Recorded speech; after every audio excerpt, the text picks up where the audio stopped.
logic. Let me understand the logic. The logic is we want to record a bit of what the brief have to say. So the team will go, recording will be going on. So you will basically just briefly introduce.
Du CORAF. Et donc, je vais lui passer le micro pour qu'elle vous dise en quoi, c'est quoi ce marché des technologies. Alors, bonjour. Le MITA, en fait, c'est le marché des innovations et des technologies agricoles. Et c'est une plateforme qui a été mise en place par le CORAF pour faire la promotion des technologies agricoles en Afrique de l'Ouest et du Centre. Et donc, nous travaillons en collaboration avec des centres de recherche basés dans plusieurs pays africains qui collectent les informations sur les technologies qu'ils nous envoient. Donc, ce sont les informations envoyées par les centres de recherche nationaux et régionaux que nous diffusons sur la plateforme. Et actuellement, sur la plateforme, nous avons environ plus de 200 technologies qui sont diffusées et classées par chaîne de valeur. Donc, sur la plateforme, actuellement, nous avons 9 chaînes de valeur au total.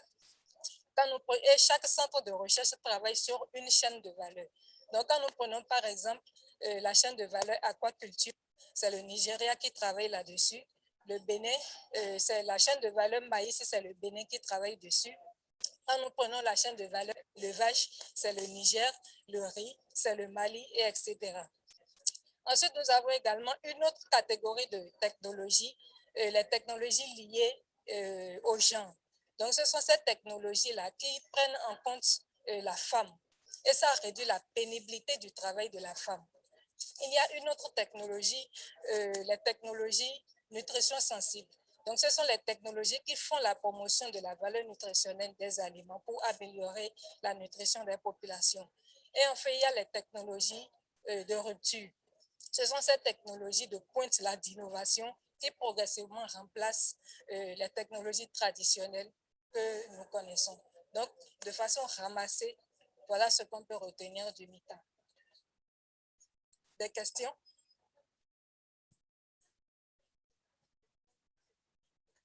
Ok, là, ce sont quelques cartes que nous avons confectionnées pour les technologies. Chaque carte, chaque technologie, normalement, doit avoir sa carte. Donc, pour l'occasion, nous avons sélectionné quelques technologies de pointe que nous avons établies sur ces cartes-là. Et c'est pour pouvoir permettre aux utilisateurs d'accéder au site. Donc, sur chaque carte, vous avez le site du MITA ou bien vous pouvez vous connecter directement. Donc, là, c'est le site. voilà, mita.coraf.org. Et là, si vous ne voulez pas taper le site, alors vous allez directement là, avec votre carte, vous scannez, et ça vous amène directement sur la plateforme, et vous allez pouvoir visiter la plateforme, et puis voir les technologies. Et chaque technologie a sa fiche technique. Donc, quand vous cliquez sur une technologie, et ça vous explique à quoi sert la technologie, les caractéristiques techniques et d'autres informations utiles. Il y a même les contacts des centres de recherche et des générateurs de technologie. Donc, au besoin, vous pouvez les contacter. Ou si vous prenez contact avec nous, nous allons vous mettre en contact avec eux. Donc, en quelque sorte, le MITA sert d'intermédiaire entre les générateurs de technologie et puis les utilisateurs. Voilà. Quelle est la périodicité? Est-ce que chaque pays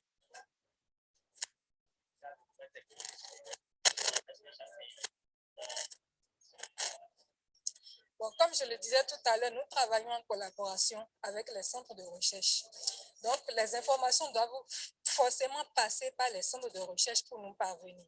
Exactement. Donc, vous prenez contact avec le centre de recherche, vous leur donnez les informations. Nous, à notre niveau CORAF, nous avons une fiche que nous proposons aux producteurs et nous leur donnons la fiche. Donc, quand un producteur veut diffuser sa technologie, par exemple, nous lui proposons la fiche et il remplit.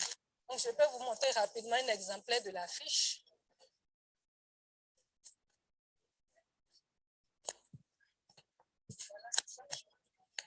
Un exemplaire de la fiche, un modèle de fiche à remplir pour renseigner les technologies agricoles. Donc, là, il y a le nom du centre auquel vous êtes affilié, que vous mettez, le nom de la technologie, le nom, les contacts du développeur, etc., les caractéristiques. Donc, vous remplissez la fiche, vous envoyez au centre de recherche. Et le centre de recherche, après la collecte, nous enverra les informations et nous allons publier.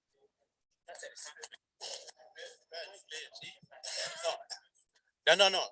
Il faut savoir que c'est des technologies homologuées. C'est lorsque le pays homologue une technologie, l'inscrit sur son catalogue national et sur le catalogue régional, ça devient maintenant une technologie régionale que maintenant nous téléchargeons sur le site. Donc, la fréquence, c'est l'homologation des technologies. Quand vous savez, vos pays ont des sessions dont vous connaissez la fréquence d'homologation de vos technologies. Et c'est quand vous homologuez, il va passer dans vos catalogues nationaux et amener aussi au catalogue régional, que du coup, nous, on a le quitus de le diffuser pour que les gens l'utilisent comme ils veulent. Oui.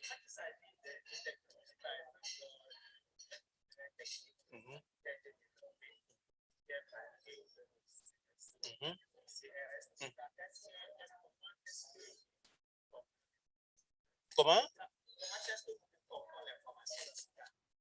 Ça, c'est le cas des variétés. Si c'était par exemple un titulaire qui a été une technologie de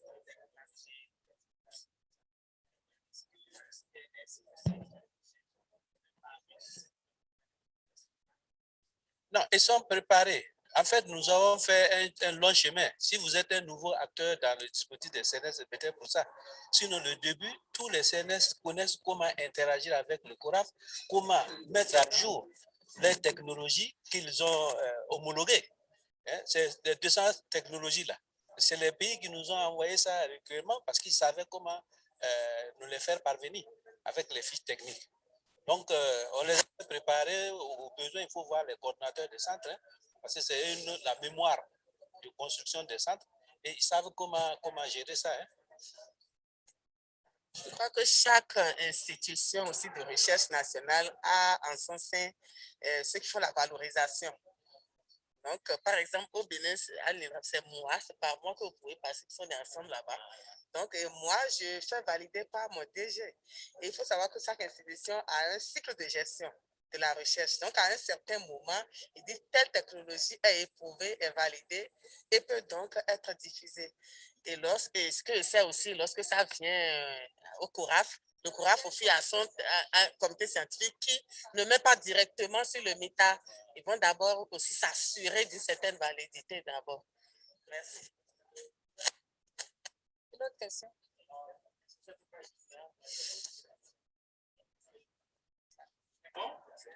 Si c'est bon, on va évoluer.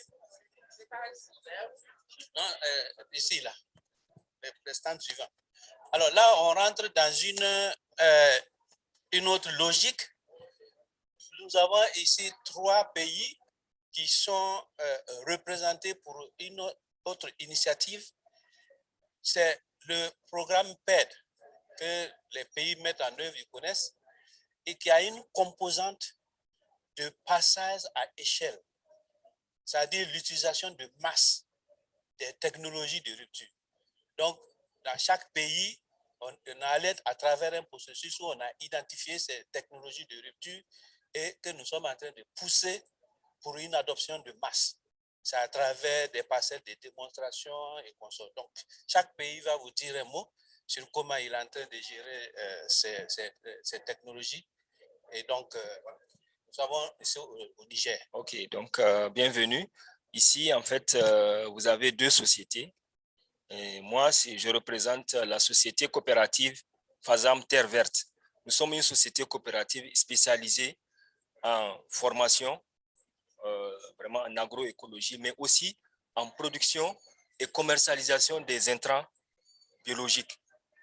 Nous avons créé toute une chaîne de valeur autour de la promotion des intrants agroécologiques. Nous produisons, entre autres, de l'huile de Nîmes que nous vendons directement utilisable avec tout, comment on appelle ça, dosage, tout ce qui est utilisation.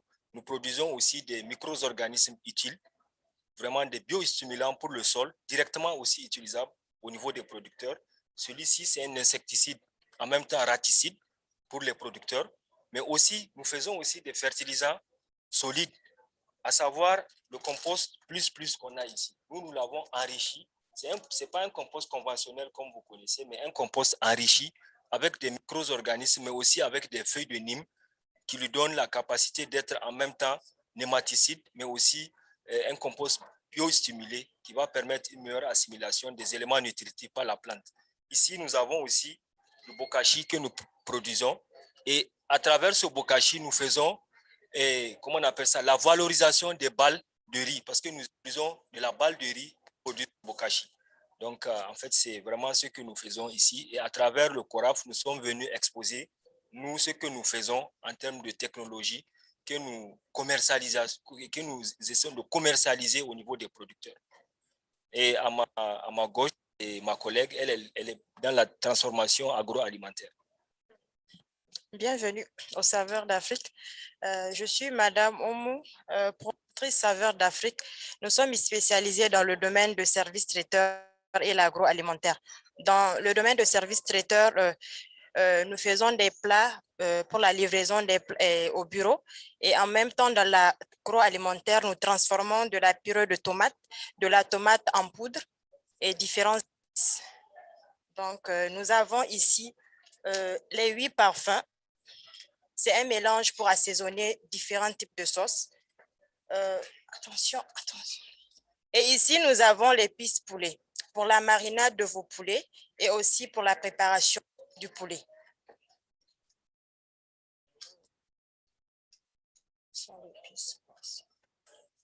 C'est fini? Et ici, nous avons l'épice poisson. C'est pour la marinade du poisson et en même temps pour la sauce du poisson. Donc, c'est un peu ça. Et nous transformons aussi des jus naturels comme le bissap, le gingembre, le tamarin et le jus de pastèque. D'accord. Donc, des questions? S'il vous plaît. Le biostimulant dont vous venez de parler, est-ce qu'on peut savoir à base de quoi c'est fait? Parce que nous avons également une expérience au Bénin, d'accord, sur les biostimulants que le CNS même a conduit pendant un bon moment à base de champignons mycorhiziens à hibiscus. Je voudrais savoir de quoi est fait votre biostimulant. Et en fait, comme toute entreprise, nous avons nos petits secrets, voilà, qu'on ne divulgue pas, mais quand même, je vais vous donner des pistes. Il y a aussi ces mêmes champignons-là que vous avez chez vous, Mais en fait, l'idée, c'est quoi? C'est que chacun développe qui peut être adapté en fonction de son milieu agroécologique. Je vous prends un exemple. Vous, au Bénin, vous êtes dans des milieux humides. Cela veut dire que chez vous, le développement de ces champignons ou du trichoderma, qui est très souvent utilisé pour stimuler le sol, est très facile. Mais chez nous, on est obligé d'identifier des souches aussi adaptées parce que chez nous, il fait chaud. Tu comprends? Donc, cela veut dire que nous avons pu développer notre propre souche que nous gardons jalousement et c'est avec ça que nous continuons à utiliser. Voilà.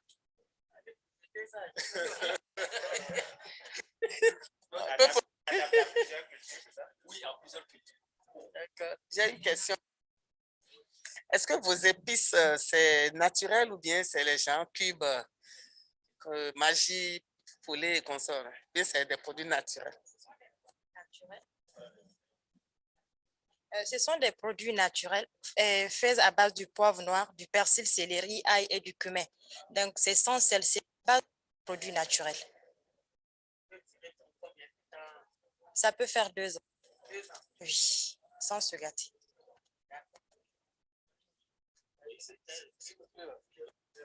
Non, c'est pas du cube. Merci. Je voudrais par rapport à la production des pesticides à base de Nîmes. Pensez déjà à la production ou bien vous passez? Pour le moment, vous travaillez sur la base de la cueillette seulement. Des cueillettes, c'est-à-dire qu'il y en a dans la nature, les gens cueillent et puis vous prenez seulement ou bien vous partez déjà sur la base de production.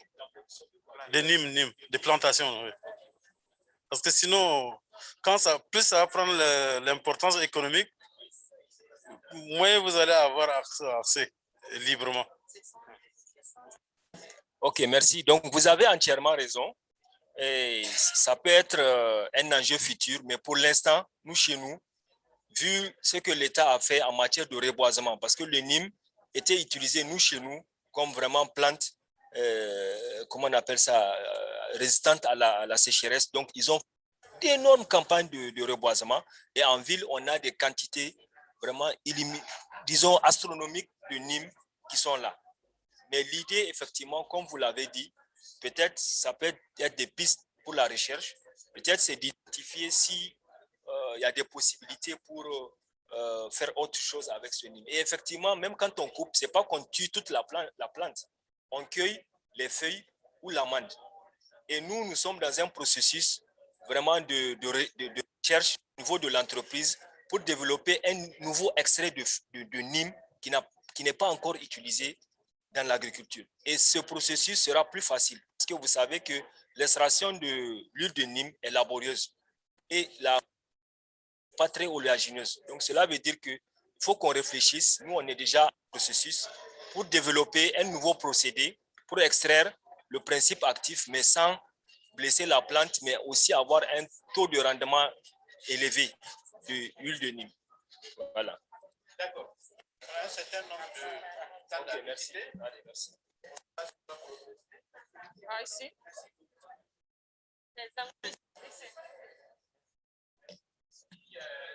Si nous sommes au Ghana, donc on va passer en anglais, c'est ça? Ou bien vous allez parler en français? D'accord. Donc, il faut y aller. C'est comme je vous le disais, c'est vraiment dans le cadre du programme de notre composante qui veut vraiment favoriser l'adoption massive des technologies. Donc, ça, c'est le Ghana. Ils vont vous dire ce qu'ils font au Ghana. Merci. Okay. Have a floor. Thank you very much, sir. You are welcome to CSR Crop Research Institute as well as Savannah Agriculture Research Institute. As Doctor explained, we are part of the PED project, and PED is basically about scaling out improved technologies. So Ghana, we are working on 2, maize and rice. So crop research is in charge of maize, and then Savannah Agriculture Research is in charge of rice. So in terms of maize,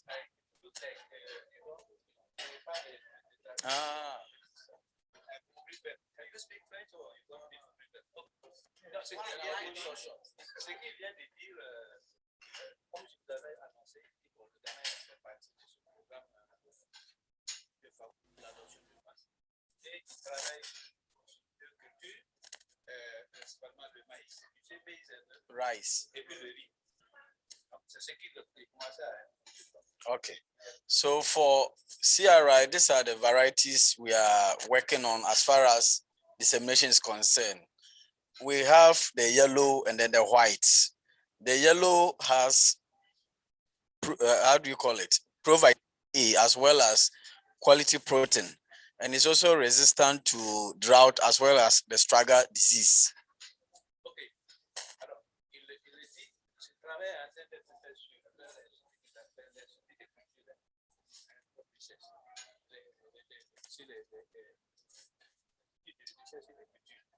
et ils ont deux concepts à variété donc les variétés jaunes et les variétés blanches et ils commencent à beaucoup d'aspects clés sur l'accent sur la contenance en provitamine A, résistance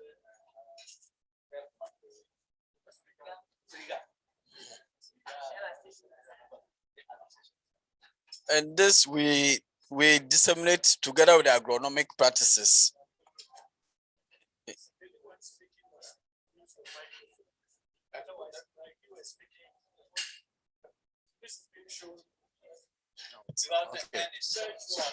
Okay. Okay.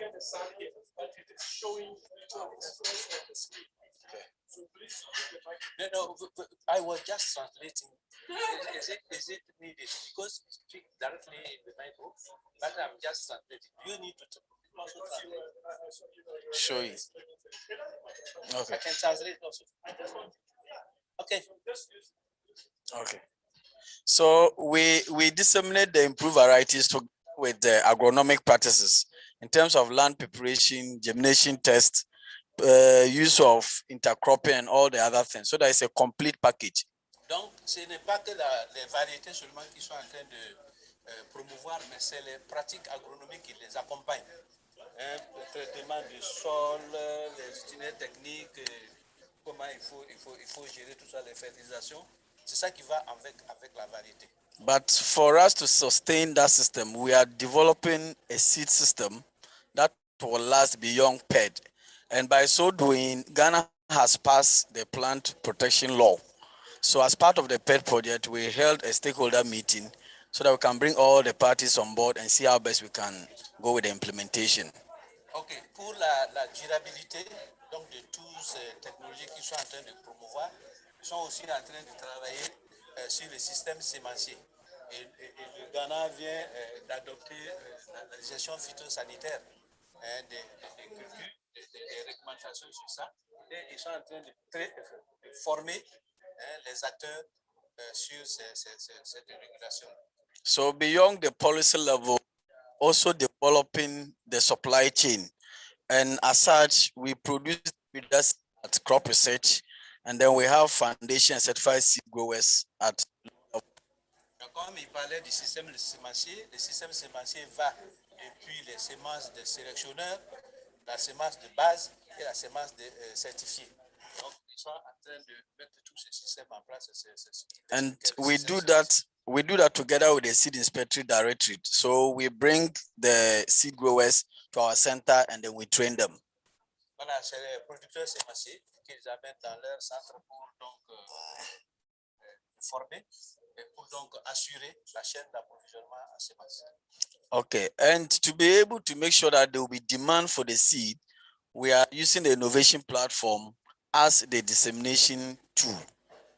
Ok, pour avoir l'assurance que les semences seront demandées, ils sont en train d'utiliser les plateformes d'innovation. Beaucoup de vous connaissent ça, quoi, les plateformes d'innovation, que nous pensons vraiment que c'est un grand moyen d'accélération de l'adoption des technologies. Parce que quand vous avez une plateforme d'innovation de 1000 personnes et vous venez vous proposer une variété dedans, ça fait 1000 personnes qui vont s'engager. So with the innovation platform, we started with the needs assessment and then we identify all the critical actors. So when we have the farmer, the seed producer, trader, finance, and everybody on board. And I would like to say that as a result of the innovation platform, these are some of the achievements so far. Because of time, I can't go deep. But quickly to say, at least about 2,150 kg of certified seed has been distributed across the country for farmers to use. OK. Et comme vous connaissez les plateformes d'innovation, hein, ils ont fait d'abord une évaluation des besoins et vous avez l'ensemble des acteurs qui entrent dans la plateforme et il lui dit, bon, il n'a pas le temps pour aller dans le détail, mais un des résultats phares qu'ils ont eu, par exemple, ils ont dû distribuer 2 tonnes, Yeah. 2 tonnes de semences dans le cadre de cette plateforme-là. Okay, because of time, we'll end here. Our brothers in the north is also doing the same for rice. So if there are questions, we'll answer and then we can have some clarity. Thank you very much. Comme il avait dit, il travaillait sur le maïs et puis le riz. Il dit ce qu'ils font sur le maïs, ceux qui sont sur le riz aussi sont en train de faire les mêmes approches. Et donc, eux, ils sont venus représenter le système en fait. Et que vraiment, je vous remercie pour votre attention. Et maintenant, si vous avez des questions rapides, des clarifications.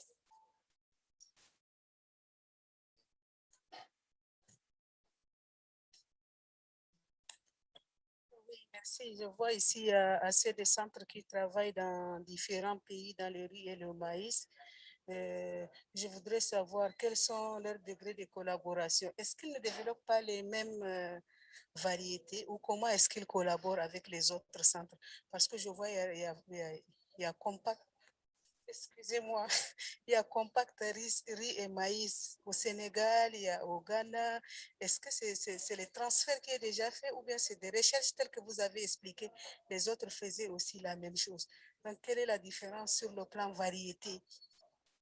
Ou bien est-ce que c'est les mêmes variétés? Je voudrais comprendre un peu. Bon, cette question, il pas la personne indiquée. Ça, c'est beaucoup plus le CORAF qui peut répondre à des questions. Et nous avons fait ce constat que nous avons les systèmes nationaux de recherche et il y a les centres CIGI. Mais vous devez savoir que ces centres CIGI s'appuient principalement sur les systèmes nationaux de recherche. Donc, ils sont en train de travailler pratiquement sur les mêmes variétés. Mais il y a quelque chose que vous ne savez pas souvent. C'est les systèmes nationaux qui homologuent les variétés.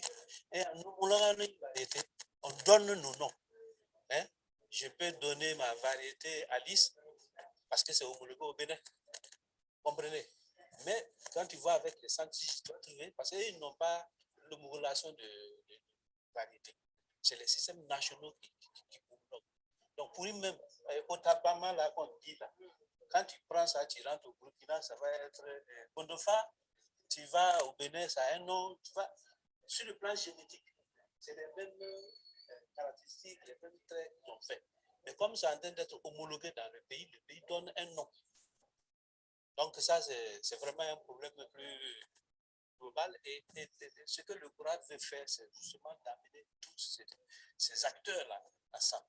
Et ça, c'est notre début de collaboration comme ça. Le fait qu'avec les compacts du TAAT, nous arrivons à les mettre ensemble comme ça. Les réflexions sont en cours. Hein. Vous allez participer demain aux discussions. C'est pour voir comment nous allons aller approfondir ces dispositifs. Travaillant de plus en plus de façon plus cohérente, que vous ne voyez pas des choses à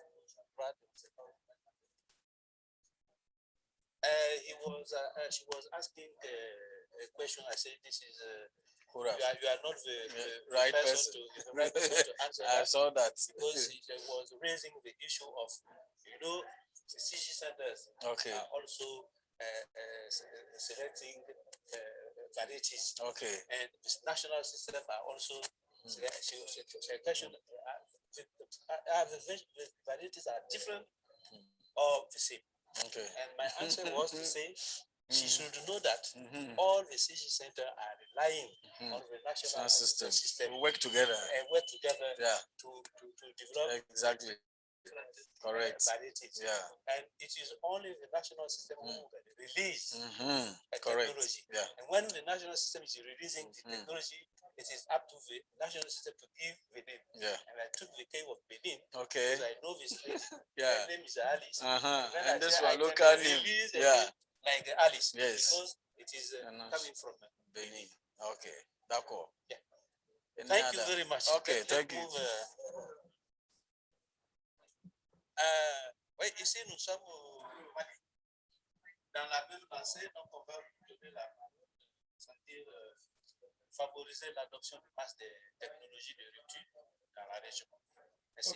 Ok, merci. Moi, je me nomme Ablaï Gaussou Diallo. Je suis sélectionneur sorgho à l'Institut d'économie rurale basé au Mali, précisément à Sotiba. Et comme vous le savez, le sorgho et le mil constituent la base de l'alimentation, en tout cas de la population rurale au Mali. Et nous nous sommes fixés comme objectif d'améliorer la production, la nutrition et le revenu des petits exploitants à travers le développement des variétés hybrides de sorgho. Et pour atteindre ces objectifs, nous sommes en train de mener 5 activités au niveau du programme.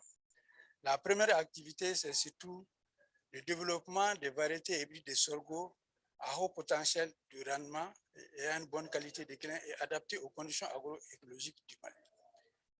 La deuxième activité, c'est surtout la diffusion des technologies développées dans le cadre du sorgho.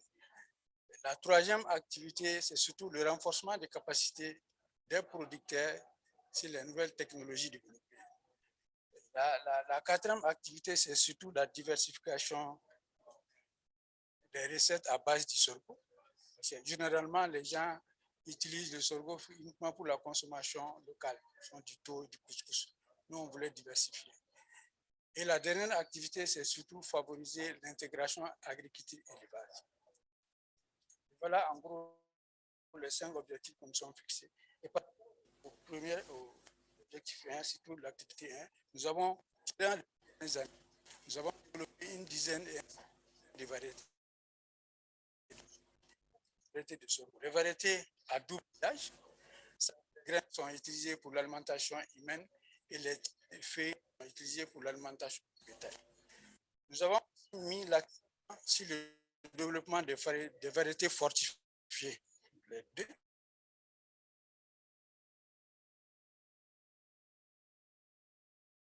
Protéines, en fer et la troisième type de variété que nous avons développé, c'est des hybrides. Un potentiel de rendement allant de 3,5 tonnes à 4,5 tonnes. Donc, nous avons toutes ces variétés, nous avons inscrit à peu près une dizaine de variétés. Maintenant, pour la mise à échelle de ces technologies, les variétés que nous avons développées, on travaille en collaboration avec les compagnies privées, les organisations paysannes et les services de vulgarisation. Durant les 3 dernières années, nous avons installé plus de 300 parcelles de démonstration en collaboration avec ces partenaires. Et parallèlement, nous avons aussi distribué plus de 8700 mini-sachets de semences, c'est-à-dire des semences de 100 grammes qu'on donne aux producteurs pour qu'ils puissent tester. On peut avoir un grand nombre de producteurs. Ça, c'est des activités que nous avons menées. Par rapport à l'aspect formation, nous avons formé à peu près 265 personnes, dont 92 femmes de différentes types. Les techniques de production de semences hybrides surtout, la formation sur les recettes à base de sorgho et la gestion post-récolte. Actuellement, l'année dernière, les coopératives et les compagnies ont produit 61 tonnes de semences certifiées R1, dont 62 tonnes d'hybrides. Donc, ça veut dire qu'ils se font de l'argent avec ça.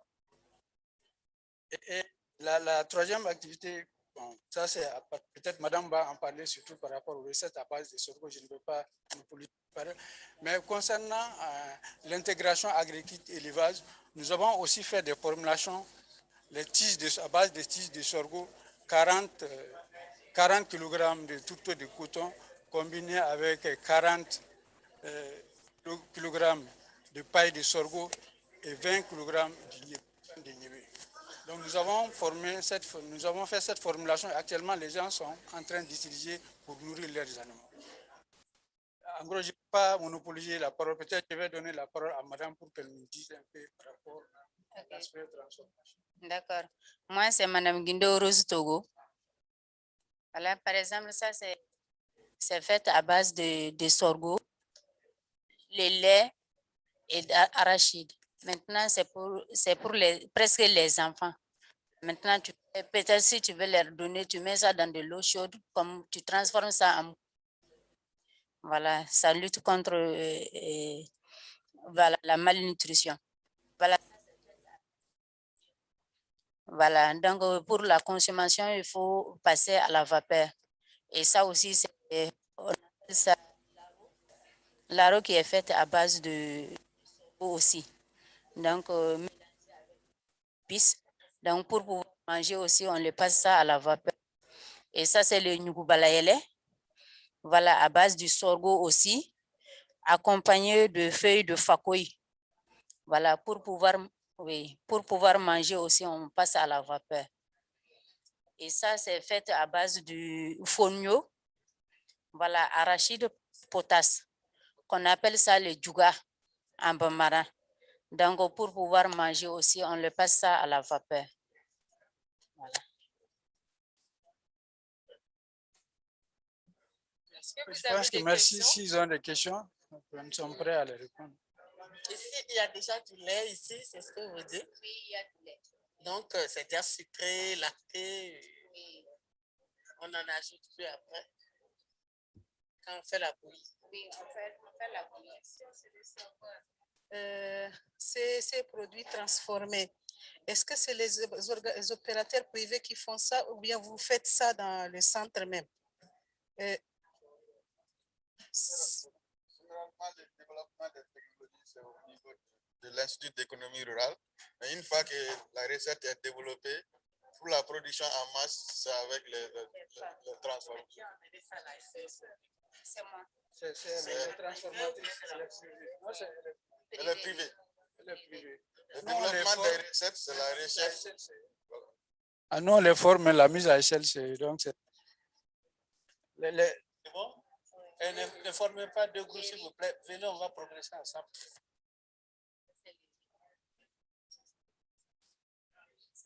Ça, c'est le sorgho. Ça, c'est le sorgho. Ça, c'est des. C'est bon? D'autres questions?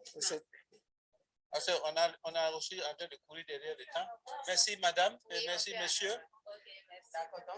Alors, donc, dans la logique de l'adoption de masse, nous avons des partenaires privilégiés que sont les compagnies sémencières. Et ici, nous avons l'honneur d'être dans le stand d'une compagnie financière qui va nous dire comment elle travaille avec donc, le programme. Merci. Madame, vous avez la parole. Ok, bonjour tout le monde, merci. Bonjour tout le monde, bienvenue dans le stand de Faso Kaba. Faso Kaba est une entreprise de production et de commercialisation des semences améliorées et autres intrants agricoles qui est basée à Bamako, mais nous intervenons dans les régions aussi.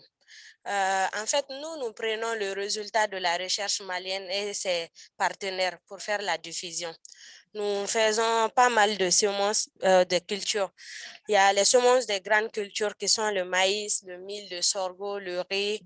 Nous faisons aussi les semences légumineuses qui sont l'arachide, soja, le niébé et les semences maraîchères aussi, les végétales seeds, papaye, pommes de terre, melon, tout.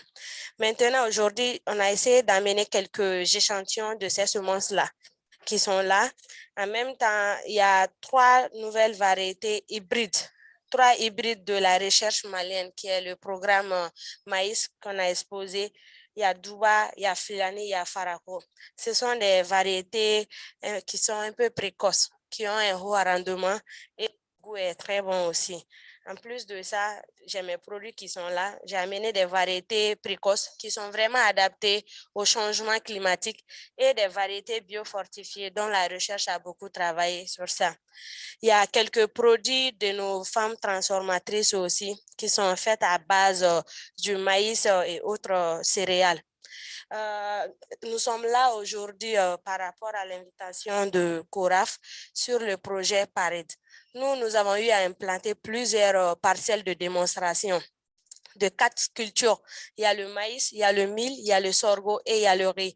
On a travaillé sur 5 variétés de maïs, 5 variétés de sorgho, 3 variétés de riz et 3 variétés de mil sur 13 sites. 13 différents sites dans la région de Koulikoro et à Bamako, financés par CORAF sur le projet PARED. Donc, je profite pour remercier vraiment CORAF et ses partenaires pour ça. Maintenant, en question d'innovation, au niveau de Faso Gaba, nous avons facilité l'accès des intrants aux petits producteurs. En même temps, nous essayons de mettre ces différents intrants sous forme de paquets qui quittent intrants. La semence, les produits phyto, les engrais, plus l'accompagnement technique. En plus de ça, nous avons aussi amené un drone pulvérisateur à prestation de services, surtout avec les difficultés de main-d'œuvre. On n'a pas assez de main-d'œuvre maintenant au niveau du Mali. Les jeunes ne vont à l'aventure, d'autres se mettent à transformer et tout. Donc, les drones sont là pour faciliter les travaux champêtres au niveau de pulvérisation. Donc, en plus de ça aussi, nous avons fait amener, nous travaillons sur les variétés fourragères aussi pour les éleveurs qui sont au niveau du Mali, difficultés dans l'aliment bétail. Voilà. Donc, si vous avez des questions.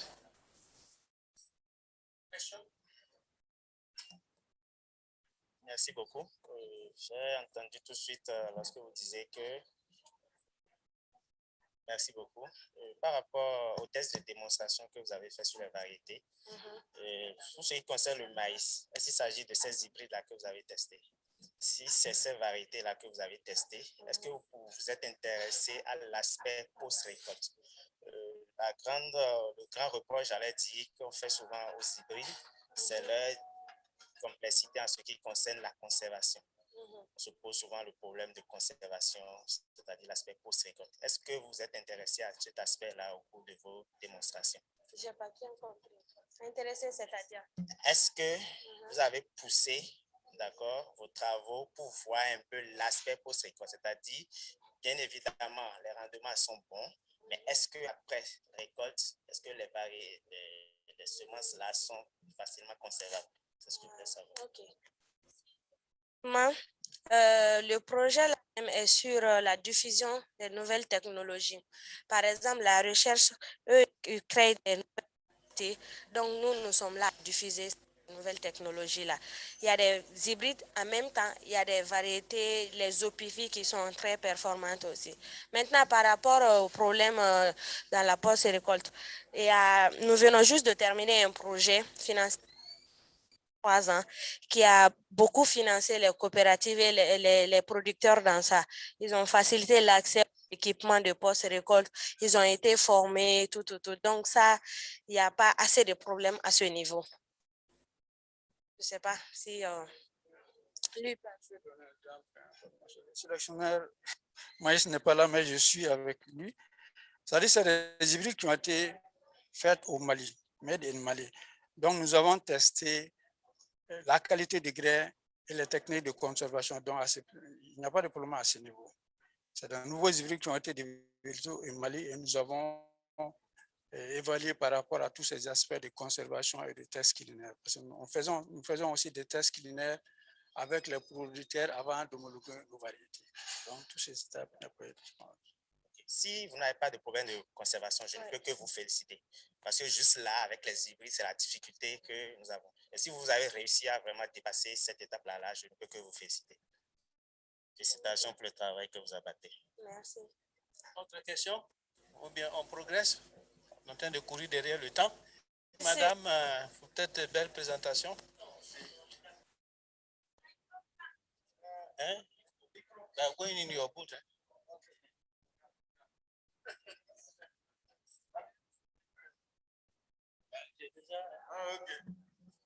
C'est Nicole qui est... Comment elle s'appelle? Lorita, tu jettes tes micros comme ça. Attendez, monsieur. Il y a une logique. Il y a une logique de présentation. C'est bon?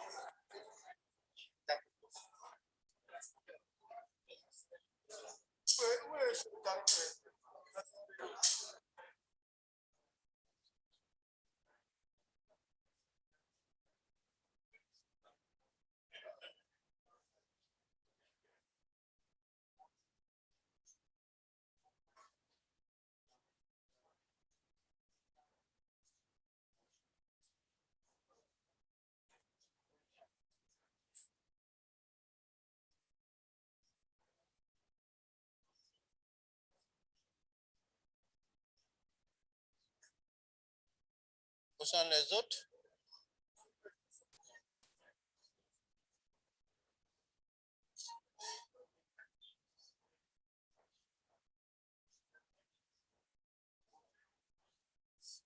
D'accord.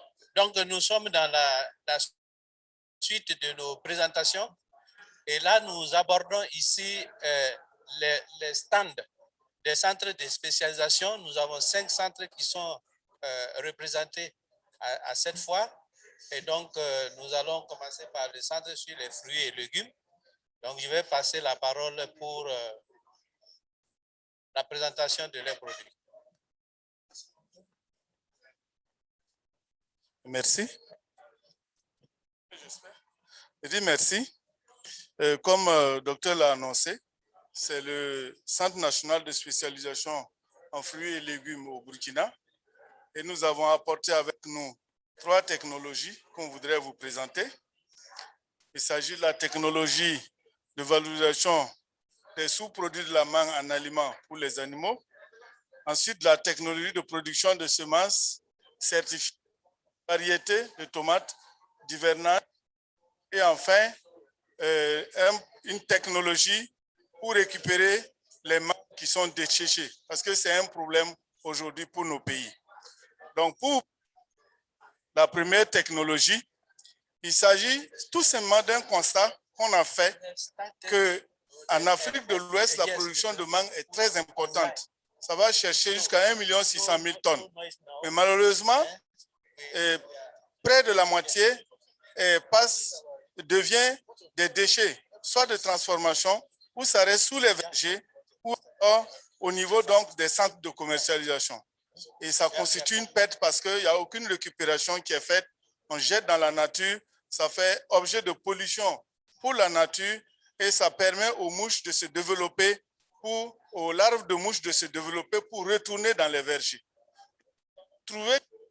On pouvait ajouter à ces là pour les animaux.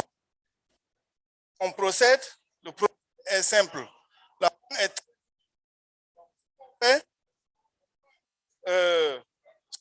de la mangue à gauche ici.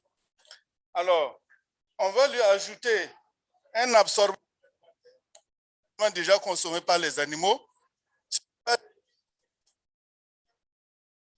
Ensuite, on profite du soleil pour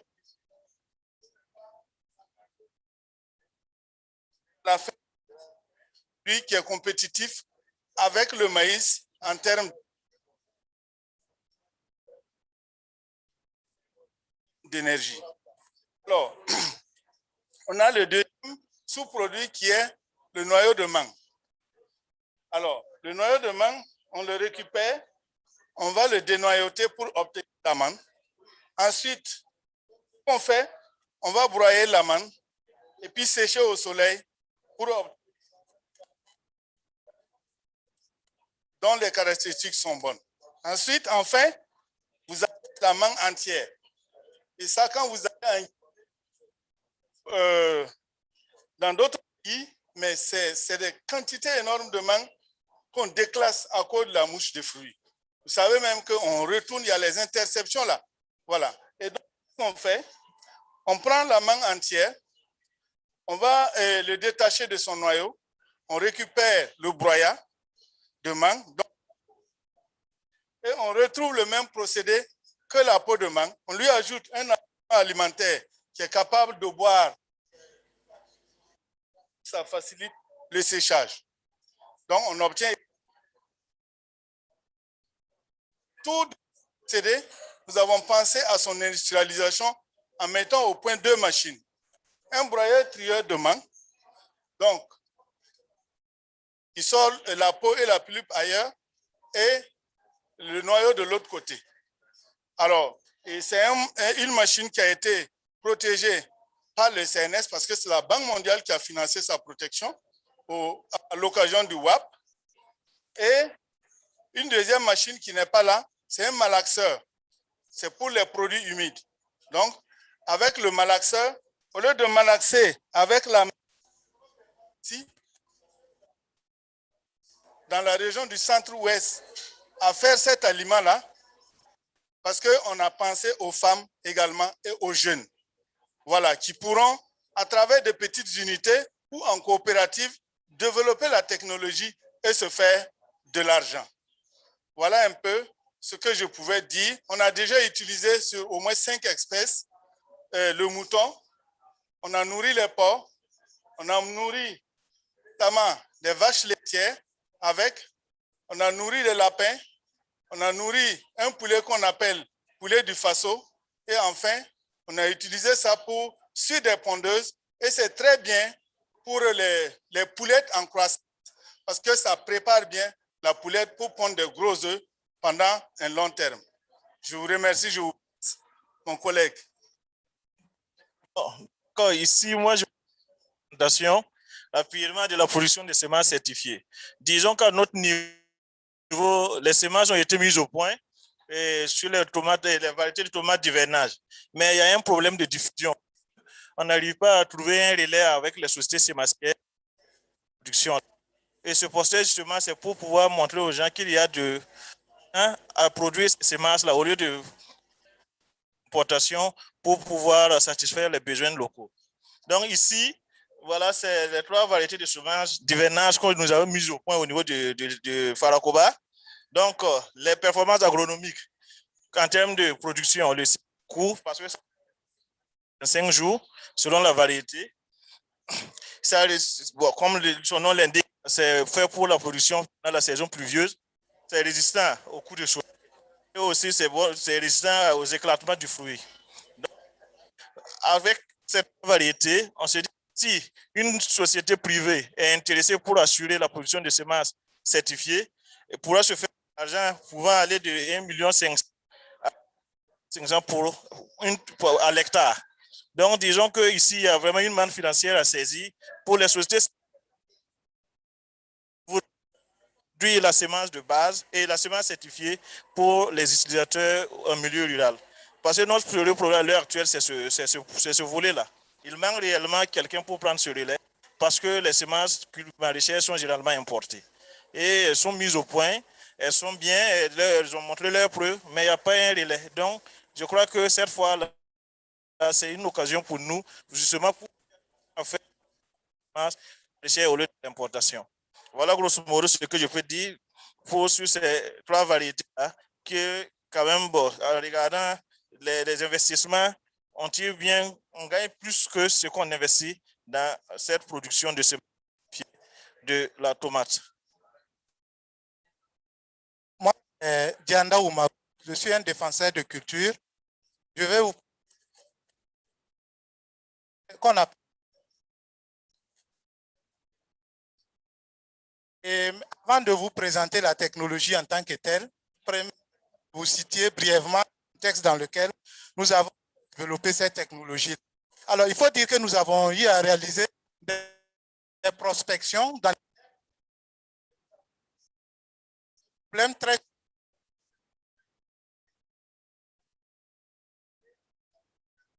restriction totale dans certaines que le Naouri et comment dire, voilà, généralement au niveau des feuilles par jaunissement, et à partir des feuilles, le rameau et les branches longitudinales ou transversales, là, vous pouvez observer des brunissements. Et il y a même des gommes. Nous avons procédé à l'enlèvement au racinaire, au niveau des rameaux et des feuilles. Et quand nous avons fait des diagnostics, nous avons pu inventorier 7 microbes. Mais ce qu'il faut retenir de ces microbes-là, il y a un qu'on appelle Botrytis diplodia, qui a été identifié dans 17 pays à travers le monde. Mais ce qu'il faut retenir de ce champion-là, c'est ce qu'on appelle un agent pathogène de faiblesse. Ça veut dire que lui, il attend que l'arbre soit affaibli et il attaque. Maintenant, qu'est-ce qui peut provoquer l'affaiblissement de l'arbre? C'est le manque d'eau, le manque de nutriments et il y a certaines attaques parasitaires au niveau des racines qu'on appelle des insectes et des nématodes. Voilà. Donc, pour pouvoir donc récupérer ces arbres, nous avons essayé de tenir compte de tous ces facteurs-là. Non seulement du microbe, des attaques parasitaires au niveau du sol, mais également le problème hydrique et le manque de nutriments. Voilà. Et voici, la technique consiste à traiter 2 parties de l'arbre au niveau aérien. Et voici l'équipe. Il faut couper les branches mortes. et maintenant utiliser ces produits qui sont des fongicides pour pouvoir lutter contre le terrain. Nous avons réalisé une cuvette. Et la cuvette là, doit occuper la taille de la canopée de l'arbre. Voilà. Et la profondeur environ 30 cm. Et au moment de creuser, vous devrez faire attention pour ne pas blesser les racines, parce que ça peut être des portes pour que les microbes puissent encore pénétrer. Et à l'intérieur, nous avons les fertilisants et les produits phytosanitaires pour lutter contre les taudes. En ce qui concerne maintenant les aériens, nous avons réalisé, c'est-à-dire une fréquence de 2 semaines. Chaque 2 semaines, nous faisons le traitement et c'est là 4 fois. Voilà, et ça nous a permis donc de récupérer, nous disons 80%, c'est-à-dire que sur l'arbre, il ne reste qu'une seule branche qui était vivante. Voilà, donc et c'est dans différentes localités, dans différentes zones agroécologiques. Voilà. Merci.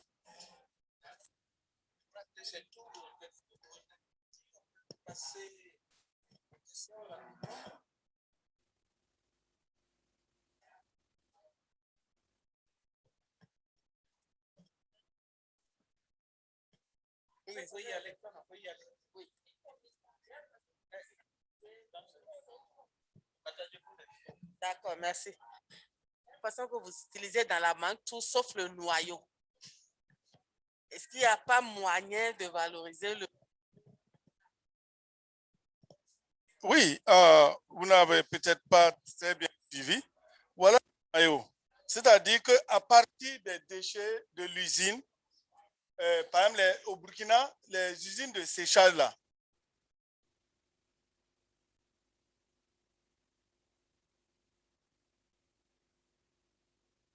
donc quand vous prenez ça, c'est ça que vous voyez comme ça, vous allez trier à la main pour obtenir le noyau au milieu. Ça, c'est des noyaux qui sont humides.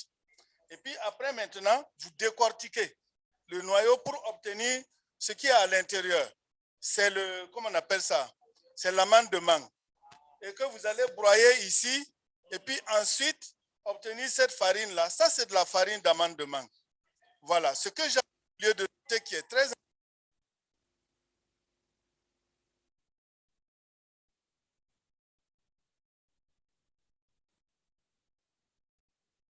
une convention et nous avons commencé depuis 2018 à installer à Tengrela, dans le nord de la Côte d'Ivoire, une unité.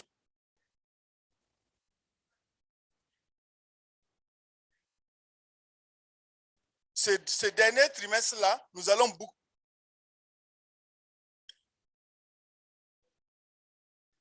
Pas tous les produits.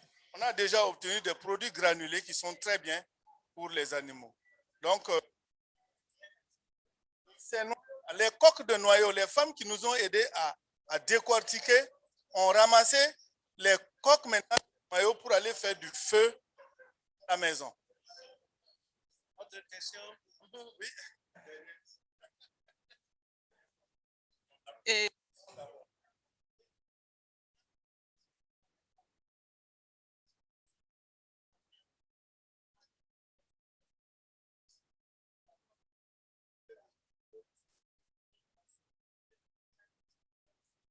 les noyaux, est-ce que vous avez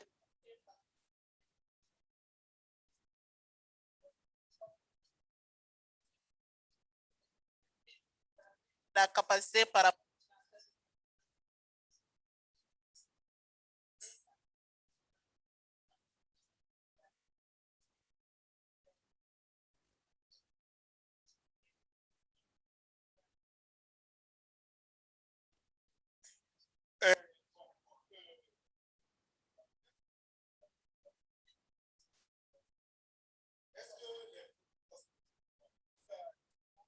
ou même au Burkina de façon générale, je n'ai pas travaillé là-dessus. Mais votre préoccupation est une vieille préoccupation 13. Et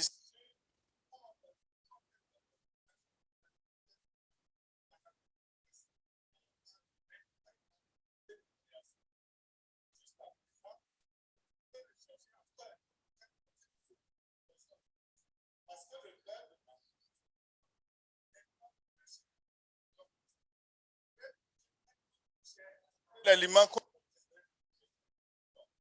que le CORAF peut noter comme une préoccupation. Bon, alors les questions sont très intéressantes. Je crois qu'on a aussi le problème de temps. Donc, allez-y vite à vos questions. Répondez aussi strict pour qu'on puisse passer. Moi, je voudrais... Maximum 2 questions. Je voudrais tout simplement savoir... Je voudrais tout simplement savoir si c'est le mélange de ces 3 poudres-là qui permet d'alimenter les animaux. Ou bien vous donnez par moment la poudre issue de la chair de mangue, par moment la poudre issue de noix, ainsi de suite. Ou bien un mélange des 3. L'aliment simple. Si vous avez un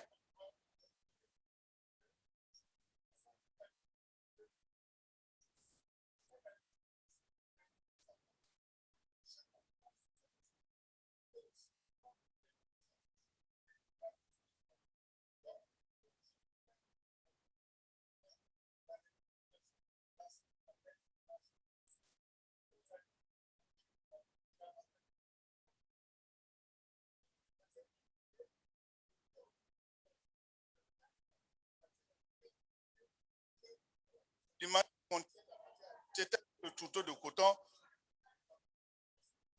Allez, donnez le micro ici et puis on va Alors,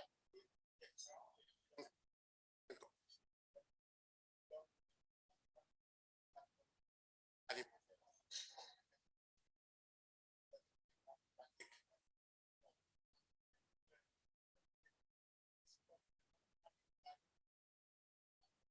Je ne sais pas pourquoi qui vaut $100 le litre, hein, et qui n'utilise presque et presque qu'on peut fabriquer artisanalement. Et on fait des tests au Sénégal, on fait même, et ça se vend très bien en Suisse et aux États-Unis.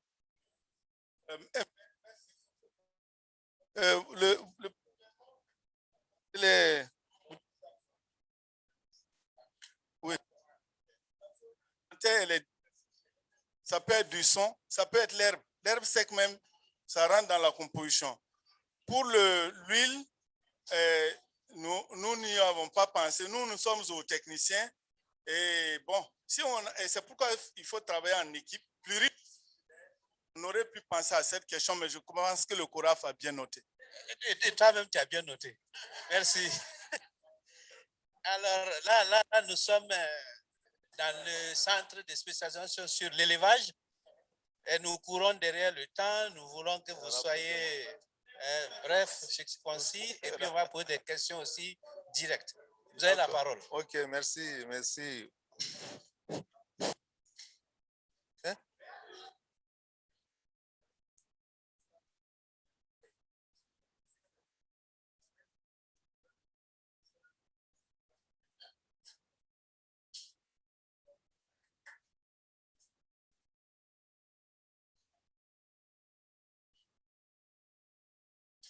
Hein?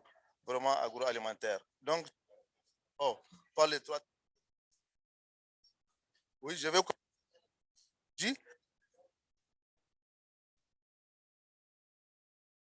au niveau de la salle, c'est par l'utilisation l'alimentation de la volaille. Donc, ça, on parle du sorgho. En fait, donc avec le maïs et le sorgho, nous avons vu vraiment il n'y a pas une différence significative par rapport à la production. Là, maintenant, on a dit, comme on ne produit pas le maïs, donc beaucoup au Niger, et on va s'atteler vers la production maintenant du sorgho et puis d'utiliser l'alimentation de la volaille. Donc, 5 variétés sur la base de leur taux en tanin. Donc, vous savez, donc, le tanin, c'est un facteur antinutritionnel. Vous voyez? Donc, pour maintenant la production, le tas ici.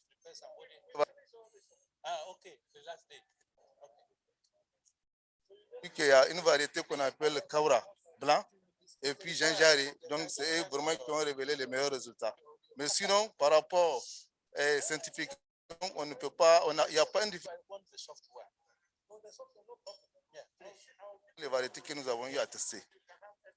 Là, par rapport à la fabrication certifiée, technologie quand même qui permet d'atténuer la crise alimentaire en période de soudure, là, au moment où on n'a pas vraiment de fourrage en quantité et en qualité. Vous voyez, donc la technique est telle, donc les ingrédients, le fourrage grossier, à savoir les tiges de mil, les tiges de sorgho, les fans d'arachide. Il y a aussi les gousses vraiment des lignées, comme le gousse de prosopis, le gousse de Gao Federvia albida. Nous avons aussi concentré donc, les aliments agro-industriels, le son de blé, le son de mil et puis le tourteau de coton et le tourteau d'arachide. Nous avons aussi les minéraux que nous avons comme le phosphate naturel de tabac, nous avons le calcaire naturel, nous avons les sels de cuivre également. Et on peut ensuite des liens. Comme lien, nous avons la gomme arabique. Donc, et puis, la gomme arabique, ce n'est pas disponible dans toutes les localités. Donc, tout dépend des disponibilités alimentaires. Donc, on peut utiliser soit la gomme arabique ou bien les farines de manioc, troisième chose, pour constituer des liens.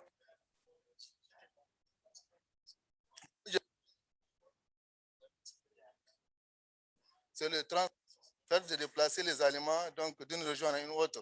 Vous voyez, le stockage, donc on stocke vraiment en vrac des aliments, de fourrage en vrac. Et même si on va mettre dans les camions pour amener dans une zone vraiment difficile, donc le camion ne peut peut-être prendre quelques tonnes. Mais avec le bloc, on peut amener plusieurs tonnes, par exemple jusqu'à 5 tonnes. On peut, avec le fourrage grossier, juste quelque chose d'une tonne, quelque chose comme ça. Et vous voyez la distance, avec les distances, c'est comme si on n'a rien fait. Et les ingrédients plus importants de l'alimentation animale, donc les aliments grossiers, il faut aller autour de 65 à 70%. Le concentré, maintenant autour de 25-30% ou 35%. Si on a vraiment cette formulation, soyez sûr que vous allez garantir la production de vos animaux. Donc ça, c'est...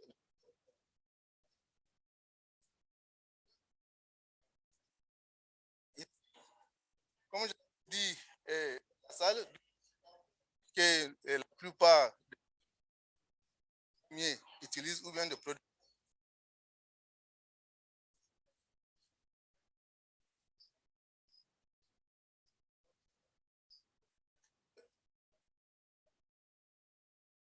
Pas réalité.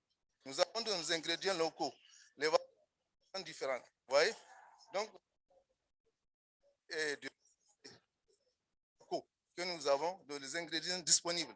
On a étudié leur valeur alimentaire, donc, et puis on a essayé vraiment de faire des formules. Donc, ce que les gens faisaient, c'était des tournements qui n'ont pas compte des teneurs en tannelle.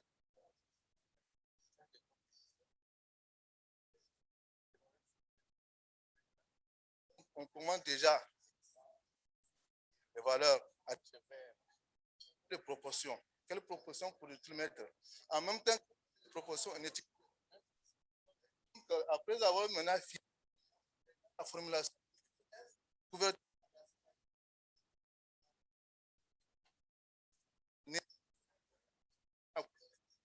y a une couverture auquel on est venu par rapport à cette formulation. Quand on regarde aussi les couverture des besoins en mineurs, est-ce qu'on a atteint à peu près les 5%? Et encore les... Donc, le gauche. Vous voyez? Vous regardez le seuil. Donc, on a bien... On maintient...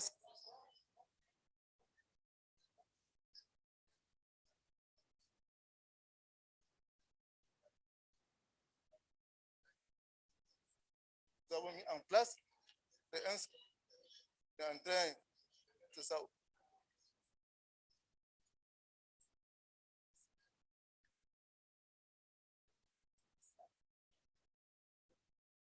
les mettre aussi à la disposition des services classiques de l'État.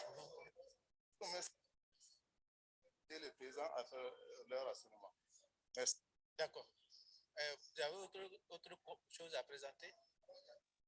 D'accord. Donc, il faut aller vite, comme nous sommes en train de courir derrière le temps. Parler assez fort.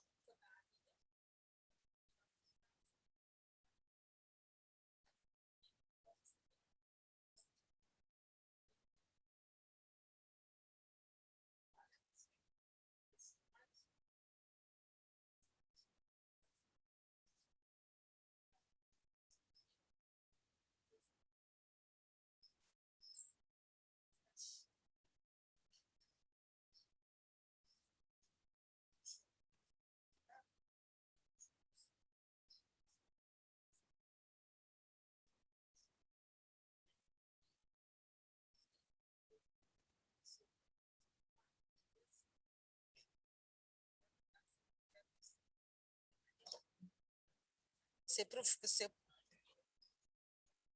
pour faire les sauces bouillantes pour manger avec la pâte. Nous avons ça, un mélange d'épices. C'est un mélange d'épices donc pour les marinades, poulet, poisson ou viande. Et enfin, nous avons ça, c'est du piment le petit piment. Donc, c'est assaisonné. Donc, il y a beaucoup d'ingrédients dedans. Il y a du sésame, du sumbala, il y a les autres épices dedans. Donc, le gingembre, les clous de girofle, du persil, du céleri. Il y a beaucoup d'ingrédients, de l'ail, donc dedans. Donc, c'est pour déguster les viandes de bœuf, le kilichi du Niger. Donc, vraiment, c'est très idéal pour les poulets frits, les poissons frits. Ici, vous avez beaucoup de poissons. Donc, c'est plus précisément chez nous, c'est pour déguster le kilichi. Non, pas en préparant, mais après avoir préparé la sauce, là, on peut aromatiser.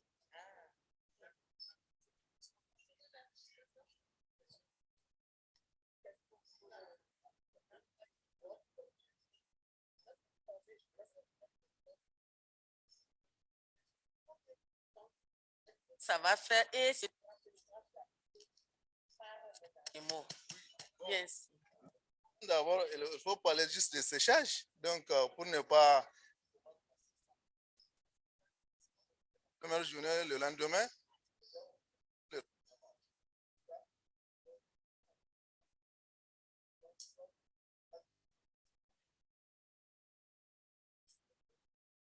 on peut...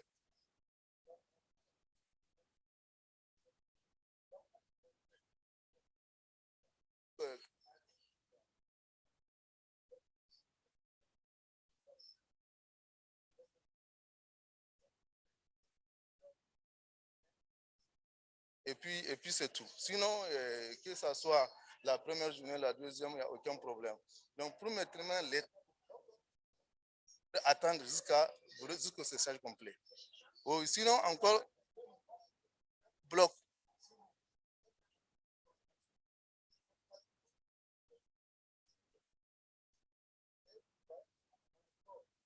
Et à la consommation.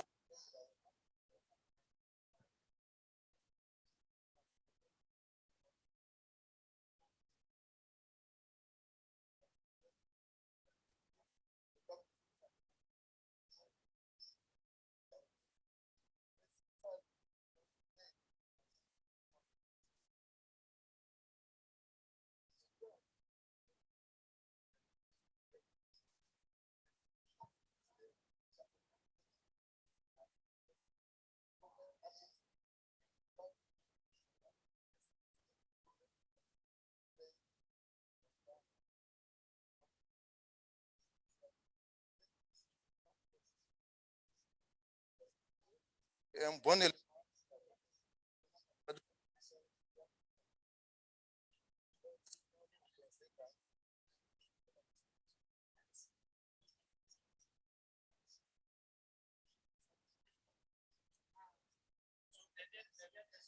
Une dernière question.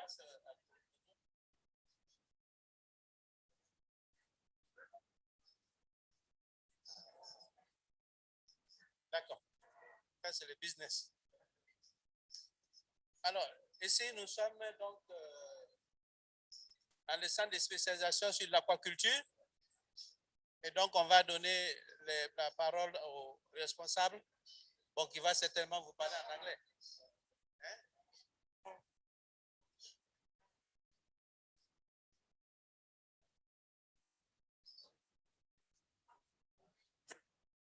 Yes. Oh, I should go ahead. It's going to be asking questions for me to answer. No.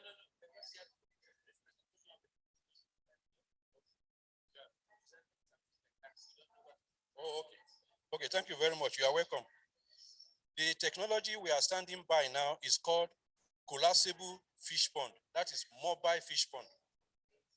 And the beauty of this is that fish farming can be done anywhere, right behind your house. You don't need to go and look for plenty money to go and buy a piece of land to do fish farming now because of this technology. I know because of the security challenges, a lot of farmers cannot go far away into the farm to go and farm again. But you can practice this right in your house. You can see it's very simple technology. Fresh. Et dit que la particularité de la technologie d'aquaculture, de pisciculture que vous voyez, c'est pour vous dire qu'on n'a plus besoin d'avoir nécessairement de terre pour pouvoir faire les étangs de pisciculture qu'on avait l'habitude de faire dans le temps. Au temps d'aujourd'hui, on peut faire l'aquaculture partout où vous voulez, dans vos cours, sur vos toits, et puis il n'y a pas de, puisque de plus en plus il y a des problèmes de terre, et surtout quand tu veux t'aventurer aussi souvent à des endroits où il y a un problème d'insécurité, ce que nous connaissons maintenant dans notre zone. Et donc ça, c'est cette technologie qui vous permet de faire votre aquaculture à domicile, sur vos toits et sans aucun problème.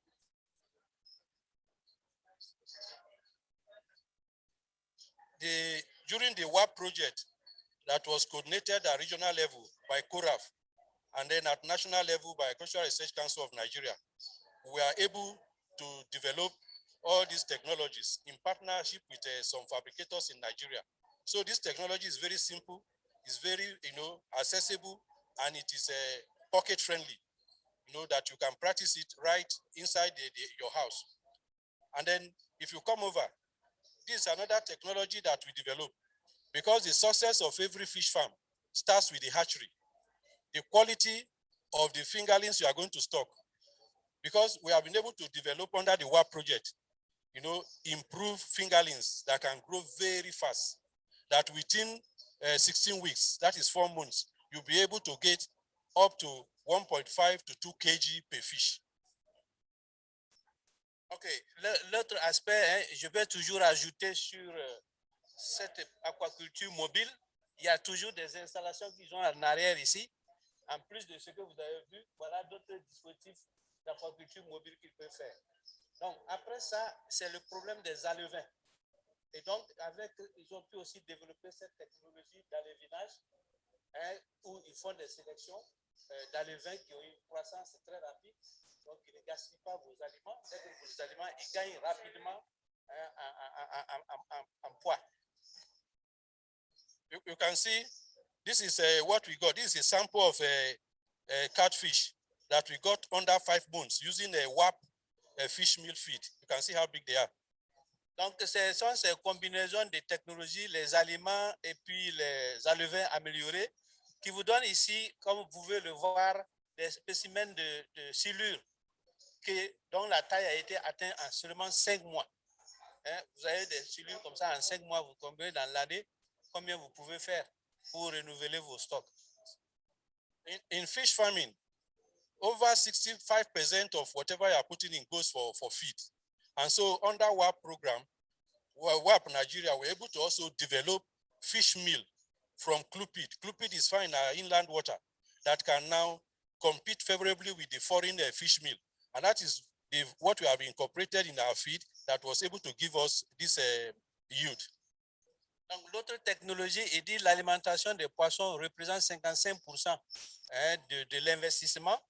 Et vous savez aussi, ceux qui sont dans ce domaine savent que depuis ces temps derniers, on a toujours importé nos aliments de poissons. Et eux, ils ont été à mesure de développer des aliments de poissons en utilisant encore d'autres espèces de poissons. Ce sont des petits poissons qu'on trouve un peu partout dans nos cours d'eau et nos barrages, nos réserves d'eau. Et ils ont pu mettre au point des aliments de bétail qui répondent vraiment aux besoins de l'aquaculture et qu'ils mettent à la disposition de la région. And the beauty is that all this technology, in the spirit of regional integration, has also been adopted in other West African WAP countries. Okay. Okay. And then this is a butter technology. Okay. Okay, we'll talk about that. Okay. Then this is I presented something today about the fish cooling box for transporting fish from the rural areas. And then this is the smoking kiln. It is detachable and it can be presented anywhere. And for this one, you can smoke your fish that you can get very good yield. This is the sample of the fish feed. Alors, ce qui est dit ici, c'est très demandé, c'est les fumoirs. C'est des fumoirs démontables qui sont très demandés dans la région et ils n'arrivent pas à satisfaire la demande. You even can't meet the demand. You should specify that. C'est très demandé dans la région, mais ils n'arrivent pas à satisfaire la demande. Mais c'est très, très, très efficace pour les fumoirs de poissons. Le coût. Yeah.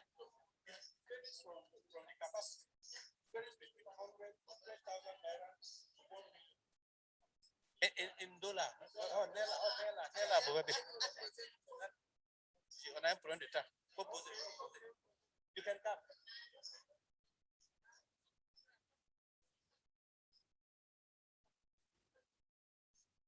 Nous sommes dans le stand des plantes à racines et tubercules. Et donc, nous allons donner la parole aux représentants de ce centre-là pour vous faire une situation.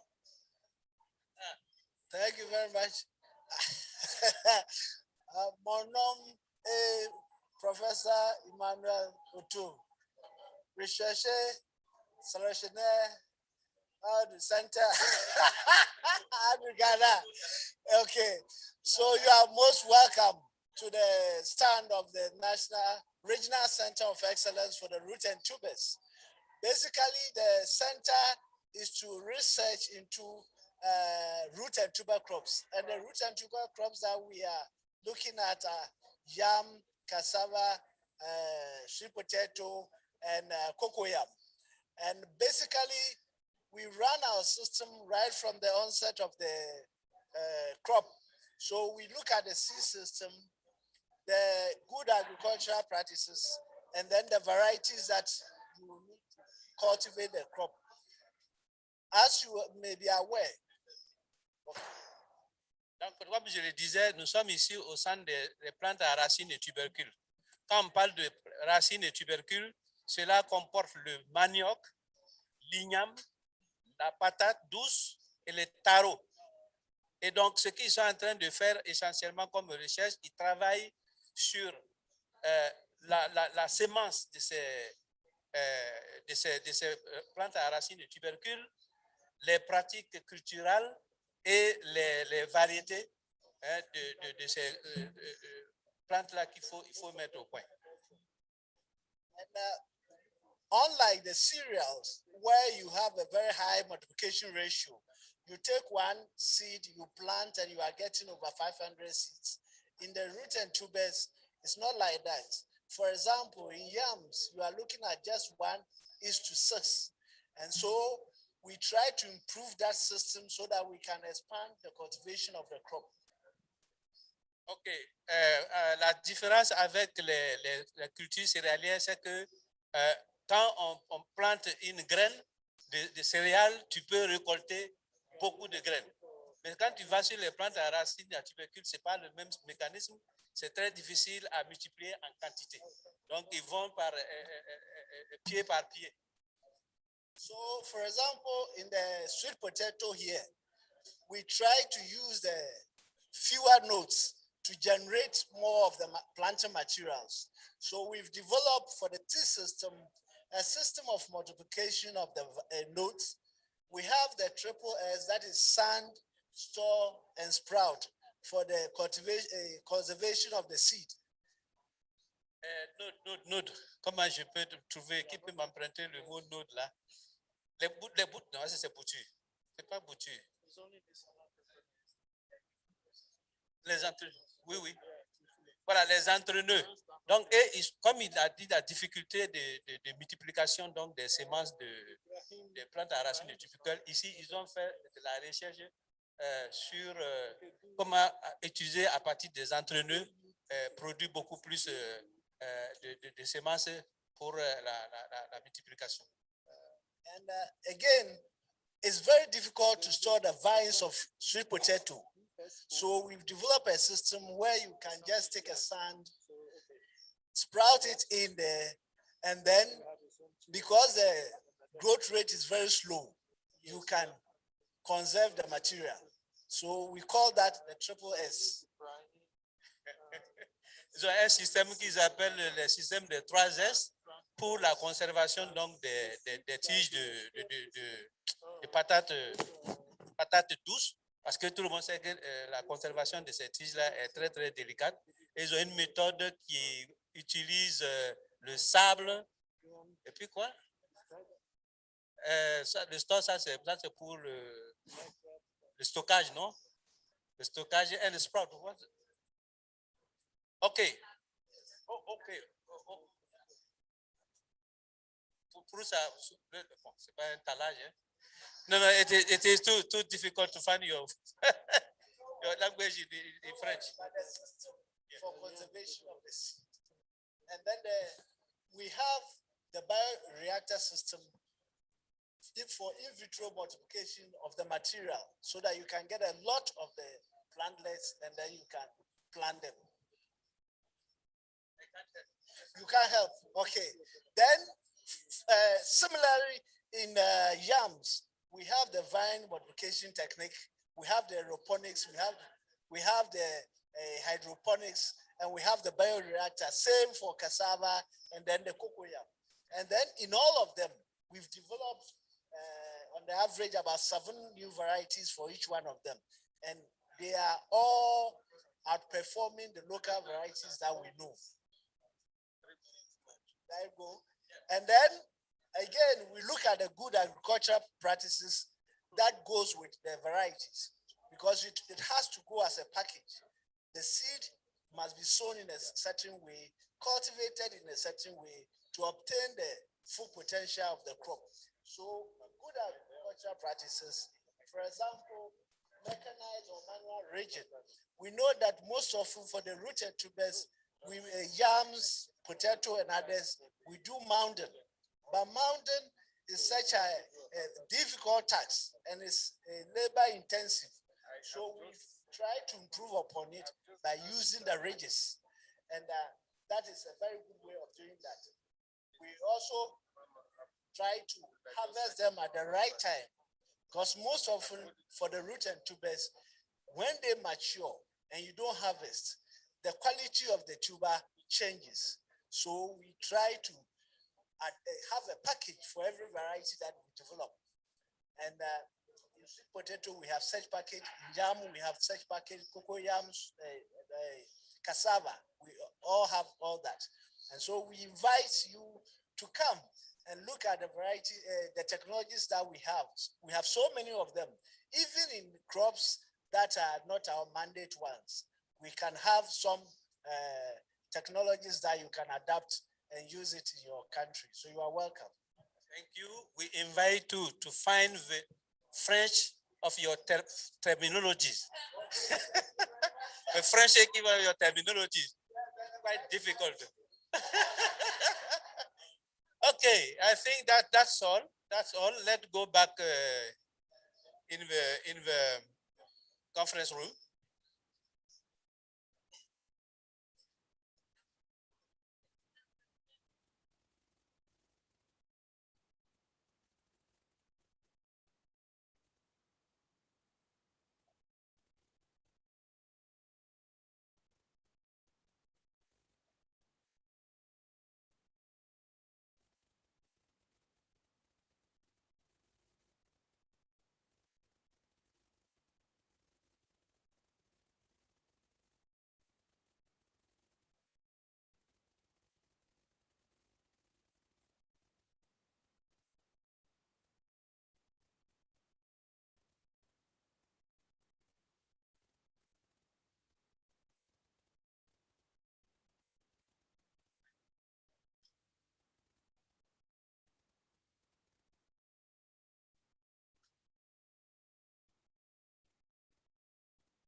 Nous allons poursuivre une information très importante. Tout à l'heure, les hôtesses vont vous distribuer des fiches et vous allez vérifier si votre nom est bien écrit et également l'heure à laquelle le chauffeur va venir vous chercher pour l'aéroport. Si c'est la même heure que sur pour qu'il ne puisse pas avoir une erreur. Merci beaucoup. Nous allons poursuivre avec le panel.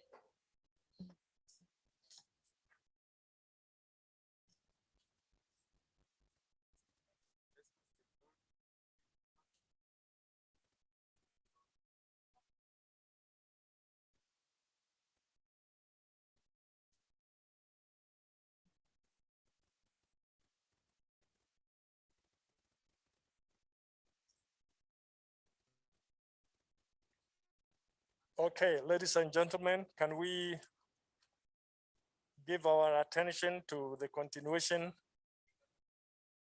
of the event? If there are people outside, please alert them to come inside.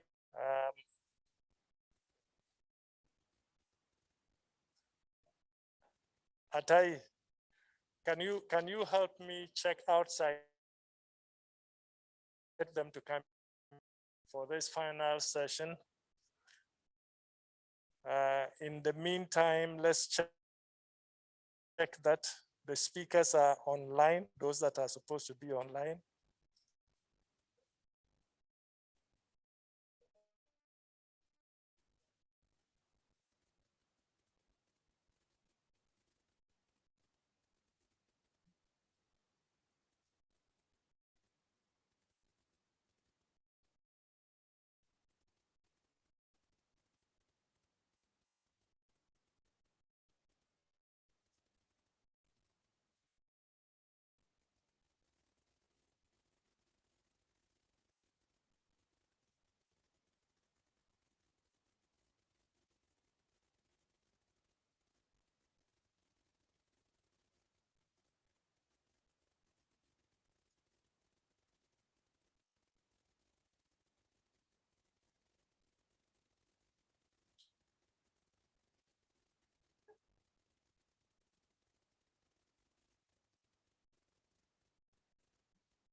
Okay, I suggest we begin. We have our second panel session. I would need everybody's attention, and therefore I will plead with all of us to suspend other activities such as checking emails, and let's focus our energies in this final session. This is the focus on private sector engagement. I understand some of our panelists who indicated they would be online are not online, but we have two of them from what I hear. And we have one panelist who is also with us. So that means at least in the worst case scenario, we would have 3 panelists. As you know, from the very beginning, we indicated that the focus of this fair is technology brokerage, which involves various kinds of activities. It involves technology testing. It involves technology profiling. In other words, building a core base of information around that technology. It involves the process of linking with private sector, the brokerage dimension. It involves technology scaling. So this is a crucial expectation if we want to achieve impact. You cannot just develop the technology and expect that impact will be achieved if that technology has not gone through this cycle. So I think the big question that we are supposed to address this afternoon is, what is the role of private sector in this? And private sector is a terminology that we use. Let me indicate that all the farmers who are operating their farms are also operating as private sector. But then you have other levels of private sector, and we talk about the small and medium scale enterprises, we talk about the large private sector firms, etc. And obviously the focus of this one is looking at that small and medium enterprise, as well as, you know, large holdings. So what is the role of private sector, and what are some of the major challenges? Why is it that everybody says it is not easy to engage private sector? Why is it, you know, why should it not be easy to engage private sector if both the private sector and the technology developers are working in this, towards the same goal? But obviously there have been some good examples and good experiences where a particular private sector firm may have linked with a national or international technology development institution, and they have been very successful. So it will also be good to learn experiences from these various success cases. So this is what we hope to tease out from this panel session. And all of you are panelists, in the sense that we will also open the platform to hear your own experiences with regard to engagement with private sector. Let me now introduce the panelists that we have. First of all, there is Dr. Theophilus Onadiko. I hear he is online. Theophilus Onadiko, I hope you can hear me. He is Executive Director, ARM Agribusiness, based in Nigeria. He is an entrepreneur, and he has a lot of experience in the area of small, medium enterprises. So we'll hear from Dr. Theophilus Adewale Onadiko. We're supposed to have Ibrahim Garuza from the Africa Union Development Agency, but I hear he's not online. Okay, Ibrahim, if you are hearing me and you are online, probably you have signed under a different name. Please let us know. And then there is Marian Okoli Ogechukwu, who is also supposed to be online, but has not been traced online. So once again, Marian, if you are there, please let us know. But we have one panelist who is here with us, and he is Mr. Mudo Tiam. Mr. Mudo Tiam is over here, and I will invite him Mary-Ann is to go here. to the table Mary-Ann is here. so that we can actually begin this process.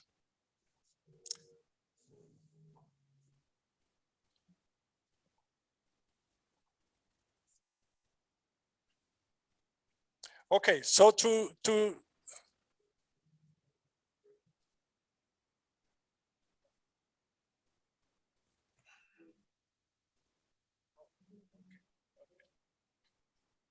all right, so we have one other panelist, Mr. Francois Granville, Directeur des Opérations de la Compagnie Agricole de Saint-Louis, and he is represented by Suleiman Guy.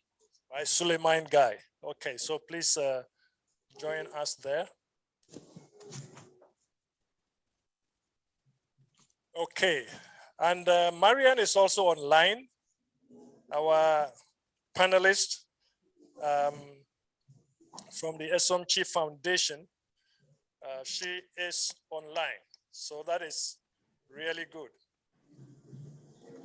As I indicated, Marianne is an agribusiness specialist and value chain development expert. So ladies and gentlemen, here we are. We have our panelists. We have 4 panelists, 2 physical and 3 online.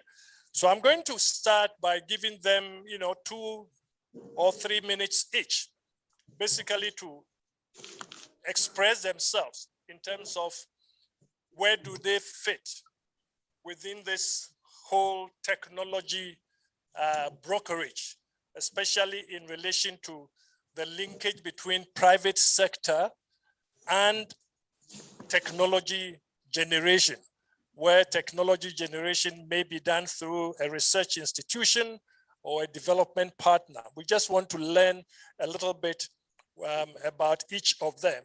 So to set us off, I would like to call on Theophilus Adewale Onadiko to kick us off with just 2 minutes of explanation of who you are and your link with technology brokerage. Over to you, please, Mr. Onadiko. Thank you very much, sir, and good evening to— It seems you are muted.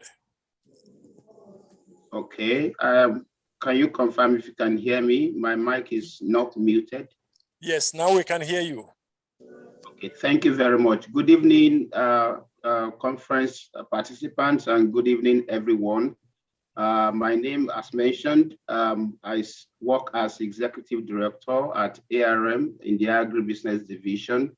ARM is the largest non-bank financial institution in Nigeria, asset manager for about 27 years. But I manage the Agribusiness Division, and in our relationship with IITA TAAT, led by Dr. Abbas, we came in contact with them towards the end of 2019. And one of the value chains that we are interested in, cassava, we then got involved with the technology that they had developed for processing cassava to gari. And we got interested because we were establishing a large-scale, industrial cassava farm, which was supposed to convert cassava to industrial products. And we saw a lot of investment that has gone into technology in terms of what they had done. We came together, we signed an MOU, we experimented, we tested the numbers, and for us, it was a good relationship. We were able to test the numbers, and now we are commercializing that technology, and we are still working hand in hand. So we are a testimony to the fact that private sector and the research technology development can work together as partners for the good of our economies. I will stop at that. Thank you very much.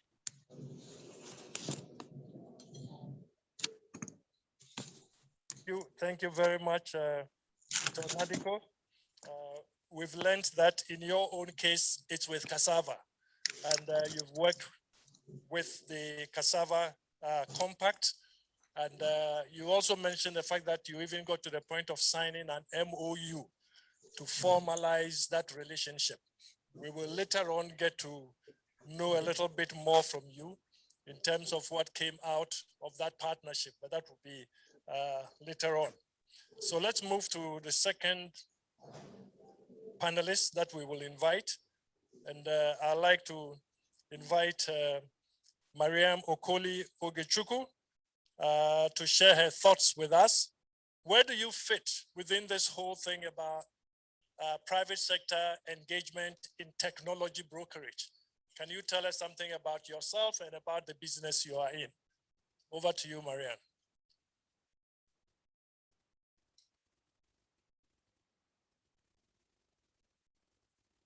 Marian, can you hear me?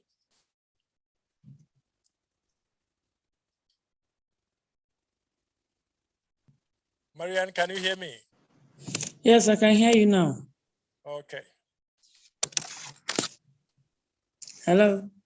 Yeah, okay. I was just asking that you could share some thoughts with us about the business you are in, and particularly focusing on the linkage or the engagement of private sector with research institutions in technology brokerage.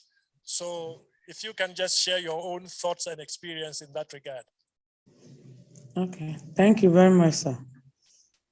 My name is Okolimere Ogeshku. I'm the founder of Esonchi Foundation and the CEO of Esonchi Foods in Nigeria. Esonchi Foundation is a non-governmental organization registered with Corporate Affairs Commission in Nigeria.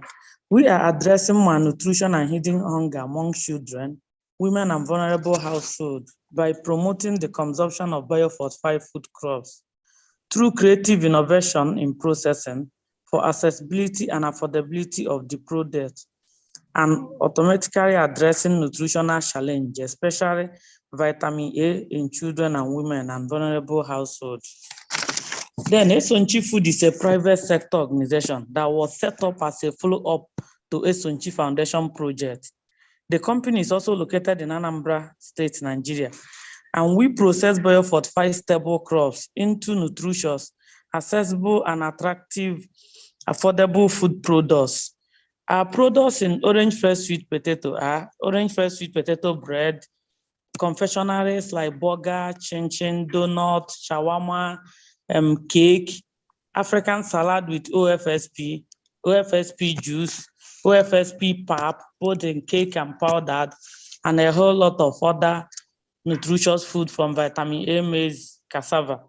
And the partnership we had so far with SIP in March 2001, this year, Potato International Center partnered with Esonchi Foundation, which is Esonchi Food, under African Development Bank funded TAAT OFSP Compact project.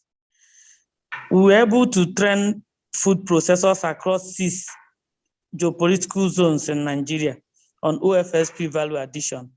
We trained them on 10 different recipes on OFSP. And today, the impact has been a huge impact in Nigeria. Most of the trainees we train are doing very well on their own, as also a private sector today. And a lot of in fact, another major crop in Nigeria that is generating revenue now is OFSP, because a lot of people we have trained are also coming up as a big processor, not only Esonchi Food again in Nigeria. Thank you very much. Thank you very much, Madam Ogechukwu. Thank you for sharing with us your experience, particularly in relation to orange flesh sweet potato, and focusing on the nutrition dimension and the business dimension at the same time. We will be coming back to you. Now, ladies and gentlemen, let me suggest for those people standing, if they can, please, if they can take the conference outside.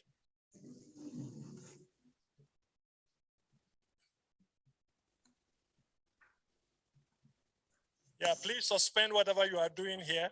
When we finish, we'll do whatever, but we can't do it at the same time as running this session. Okay, so let's focus on our panelists who are here physically with us. We would like to, first of all, engage our panelists, Mr. Mudo Thiem.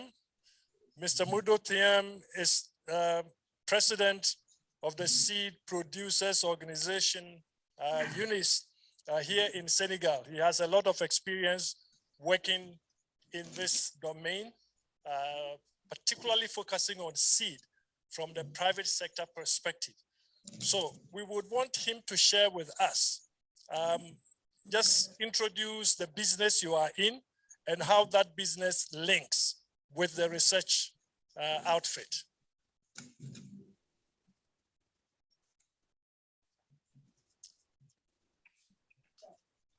Merci, monsieur le modérateur. Comme vous le dites, je m'appelle Modou Thiam. Je suis le président de l'Union nationale interprofessionnelle des semences du Sénégal, mais en même temps, je dirige une entreprise privée qui travaille dans les semences et les engrais. Donc, si je suis là au nom de l'UNIS. L'invitation s'est faite au nom de l'UNIS. L'UNIS est une interprofession qui regroupe des entreprises semencières. Nous sommes environ 240 entreprises semencières, des coopératives et des associations. Toutes ces entreprises travaillent sur le riz, le maïs, le sorgho, le sésame, l'arachide, le mil, le manioc, les cultures horticoles et les plants. L'UNIS a été créé en 1992 durant les périodes d'ajustement structurel de nos différents pays.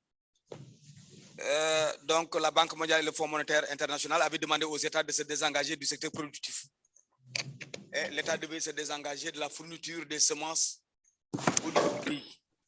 Et le secteur privé devait prendre la relève de l'État pour distribuer maintenant les semences, les produire et les distribuer. Et c'est à cette époque que cette interprofession a été mise en place pour jouer les rôles que voici. Elle devait s'occuper de la promotion de la filière semencière dans l'ensemble du pays. Elle devait aider au renforcement de capacité de ses membres. Donc les membres, les entreprises, les coopératives et les associations. Elle devait aussi s'occuper du plaidoyer au niveau des pouvoirs publics pour l'ensemble, en tout cas, des problèmes qui touchent le secteur privé semencier. À cet effet, elle avait noué un certain nombre de relations, comme vous me l'avez demandé, avec la recherche pour la couverture des besoins en pré-base de ses membres. Parce qu'au Sénégal, l'obtention, les G0, les G1, les G2 et les G3, c'est la recherche. Maintenant, la production de base et de certifiés, c'est dévolu au secteur privé. Donc, nous avons une relation étroite avec l'Institut de recherche agricole du Sénégal, qui est l'ISRA, mais aussi avec Africa Rice. Elle a aussi noué un partenariat avec le service de contrôle et de certification. C'est tout à fait naturel, parce que c'est le secteur qui est un secteur public qui s'occupe en tout cas du suivi des cultures, du contrôle, mais aussi de la phase finale, c'est-à-dire la certification des semences. Donc, nous travaillons naturellement avec cette structure qui est aujourd'hui domiciliée au ministère de l'Agriculture et de l'Équipement rural. Nous avons aussi une coopération très étroite avec le gouvernement à travers le ministère de l'Agriculture pour en tout cas travailler à la prise en compte des préoccupations de la filière semences dans la définition des politiques publiques. Sur le plan international, nous avons une coopération avec des organisations telles que la Commission de l'agriculture de la CEDEAO, le CORAF, naturellement, ce qui nous a amené ici, l'AFTA, la Fondation africaine pour la technologie agricole. Nous sommes aussi membres de la Fédération internationale des semences et nous travaillons avec aussi en même temps ECOWAS. Voilà en gros comment je peux présenter notre interprofession et les relations que nous avons avec le secteur de la recherche. Je vous remercie.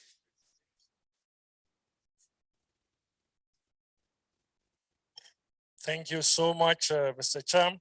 This is really exciting. Looking at the various operations that your group is involved in. I think you've shown very clearly that you are linked with the research. You get foundation seed, and your group organizes in producing, seed out of that. And you've talked about your link with so many government agencies, including for certification purposes and other, aspects of that. So with the research, you mentioned particular strong links with ISRA and with Africa Rice. So that's very exciting to see your engagement in that regard. We will now call our fourth panelist. He is representing Mr. Francois Granville. So I will invite him also to share his thoughts. And first of all, give us your name again so we can have your name. So he will share his own thoughts with regard to where they fit within the technology brokerage paradigm, all the way the link with research and how it links with the private sector group you are part of. Merci. Moi, je m'appelle Suleiman Gay. Je représente Francois Granville, directeur des opérations de la compagnie agricole de Saint-Louis.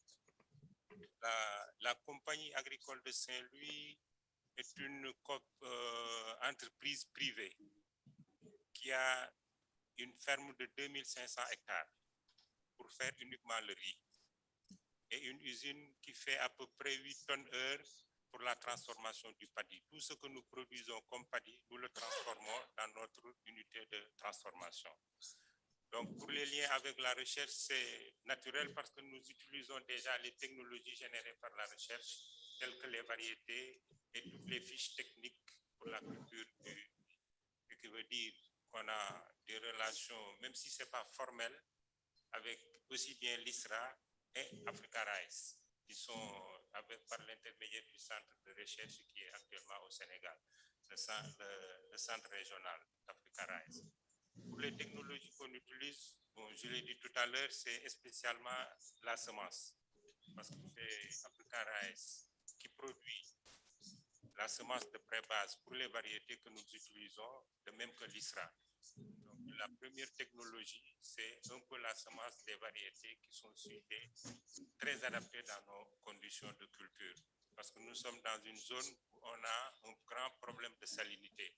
Donc, on va revenir un tout petit peu sur nos préoccupations pour la mise au point des technologies.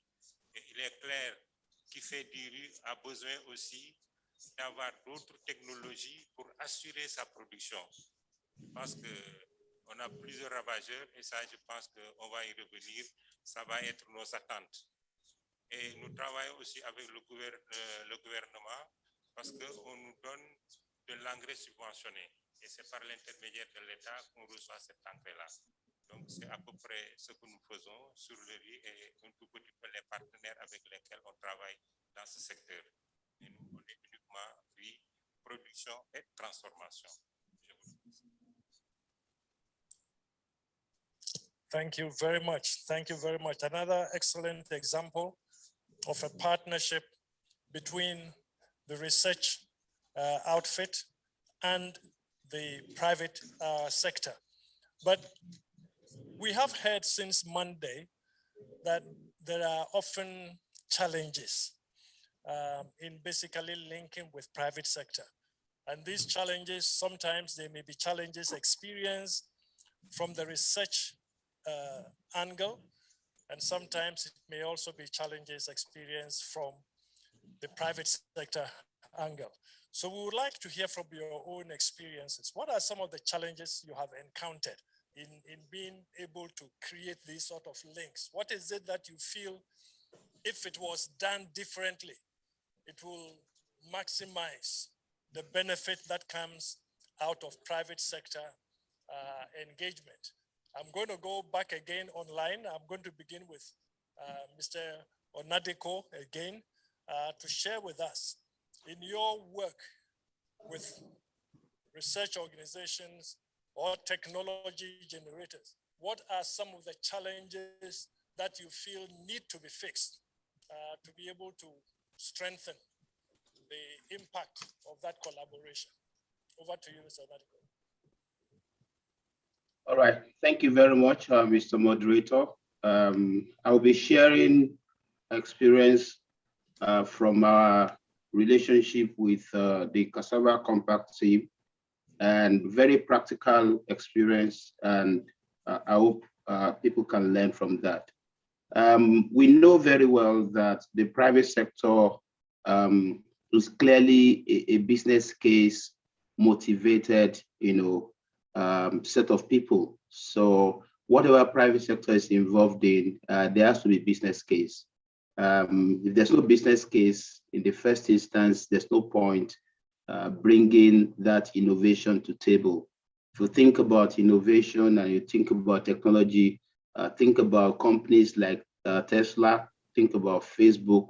Why are they commanding $1 trillion valuation. Think about Apple, think about Google, think about Microsoft. Why are they commanding a $2 trillion valuation? It's because there is an intersection between research and innovation and commercialization of innovation. That gives me the context into just picking up from some of the experiences from our relationship with Cassava Compact. I think overall we had a very good relationship, ably led by Dr. Abbas. I think his ability to balance, between the motive of a research institution and the thinking of the private sector, really helped, in forging this partnership and in moving us ahead. We had conversations where I had to be very clear that we are patient enough to go through the testing and the numbers and see how it makes sense. But we got impatient at some point because for us, we already saw the value, we already saw the business case.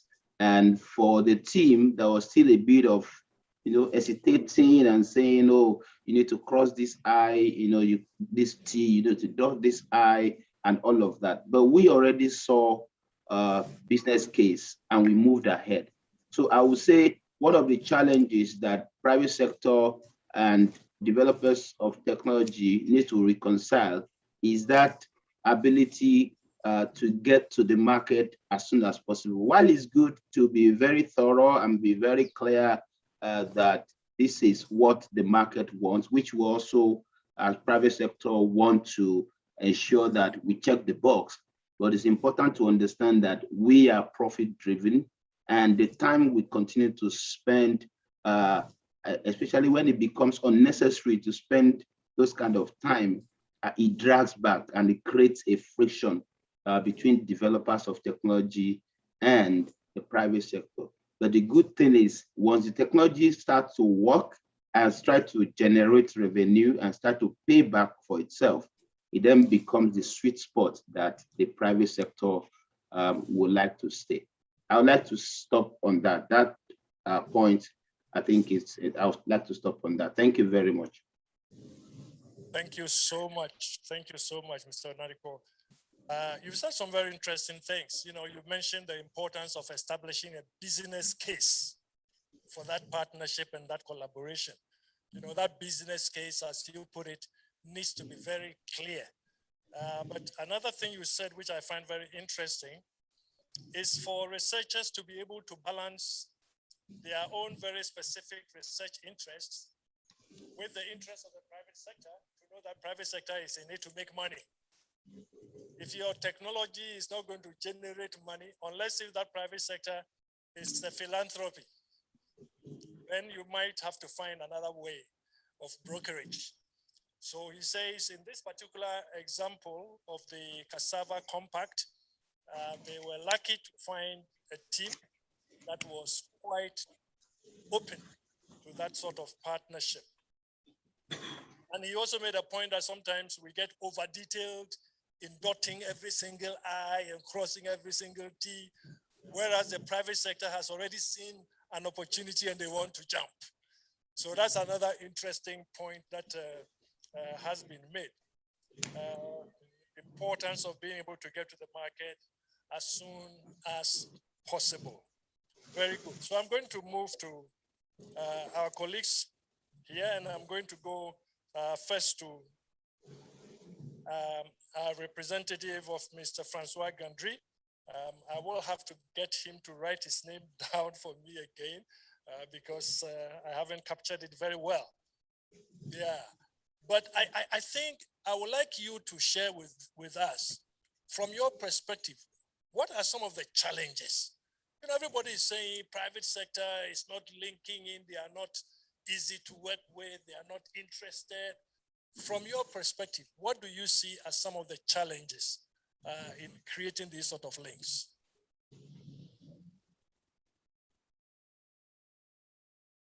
Je pense que sur ce plan-là, le temps de le temps de la recherche n'est pas le temps aussi du secteur privé, parce qu'il l'a dit tout à l'heure. On met de l'argent pour gagner de l'argent. Donc, on prend l'argent des banques, on le met dans les activités, c'est pour gagner de l'argent. Donc, si on doit passer beaucoup de temps à mettre en place ou à mettre au point des technologies, ça, je pense que ce n'est pas aussi intéressant pour le secteur privé. Ce que nous avons comme préoccupation souvent n'est pas prise en compte par la recherche, parce que nous avons beaucoup de préoccupations. Si on utilise une technologie, c'est pour la rentabiliser. Mais il y a des conditions dans lesquelles on doit rentabiliser une technologie, et ça, c'est le grand défi. Par exemple, nous sommes sur le riz sur 2500 hectares, avec une usine qui fait 200 tonnes par jour. On est vraiment sur, on appelle ça, sur des précis de production. Malheureusement, on a beaucoup de préoccupations au niveau.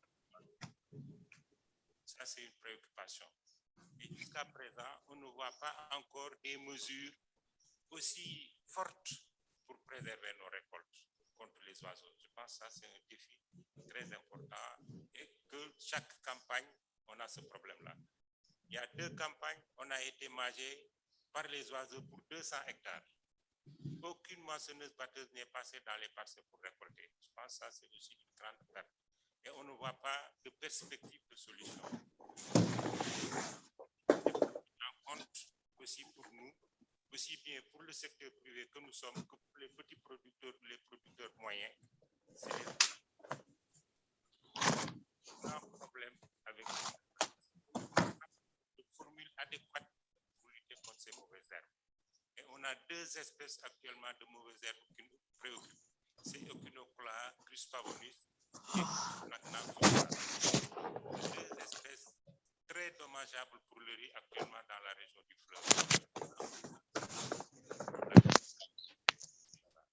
Le 3e problème qui nous a fait encore beaucoup de soucis l'hivernage passé, c'est les punaises. C'est pourquoi cette campagne-là, on n'est même pas parti en campagne, parce qu'on a eu beaucoup de pertes qui nous a empêchés d'aller en campagne à cause de ces punaises-là. C'est les piqueurs suceurs. Je pense qu'ils ont fait des dégâts extraordinaires l'hivernage passé. Et maintenant, il y a un 3e aussi. Quand on veut développer aussi des technologies, il faut connaître la préoccupation du secteur, que ce soit le privé ou le petit producteur ou le producteur moyen. Si on ne connaît pas leur situation, je pense qu'on ne peut pas développer de technologie pour ces entreprises-là. Je pense que c'est à peu près les quelques défis que j'ai cités qui sont vraiment nos défis les plus importants. Et on est aussi dans un système où on a un calendrier culturel qui nous permet de faire 2 cultures par an. Mais malheureusement, nous n'avons pas encore un véritable couple de variétés qui nous permet de faire hivernage, contre-saison dans les délais. Souvent, quand on fait la contre-saison, les allottements de cycle fait tomber dans l'hivernage. C'est beaucoup de préoccupations. Certes, nous utilisons déjà les variétés qui sont développées par application et l'ISRA. Quand on fait la contre-saison, on a des allongements de cycle. On n'a pas encore des variétés qui nous permettent de démarrer en décembre ou en janvier pour pouvoir récolter en mai-juin, préparer le sol et le démarrer en juillet. Et il est clair que pour connaître et pour développer les technologies, aussi bien pour le secteur privé, grand comme nous, ou les petits producteurs, il faut faire des partenariats, je pense, formalisés à des coûts partagés. Je pense que dans la réflexion, on verra. Merci.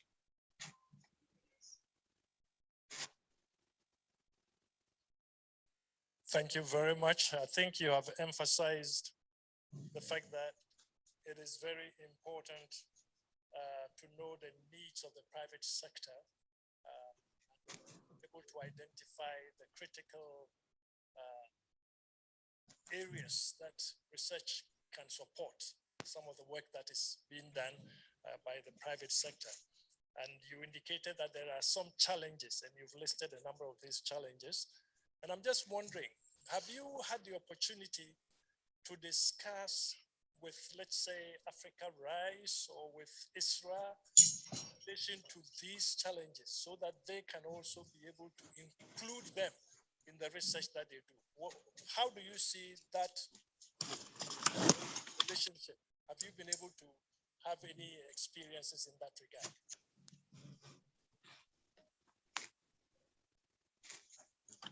Oui, on a eu des relations avec Africa Rice, même si ce n'est pas formel. On a eu avec Africa Rice, on a entamé déjà un processus de test pour revoir un peu la fertilisation, parce que là-bas aussi c'est un défi.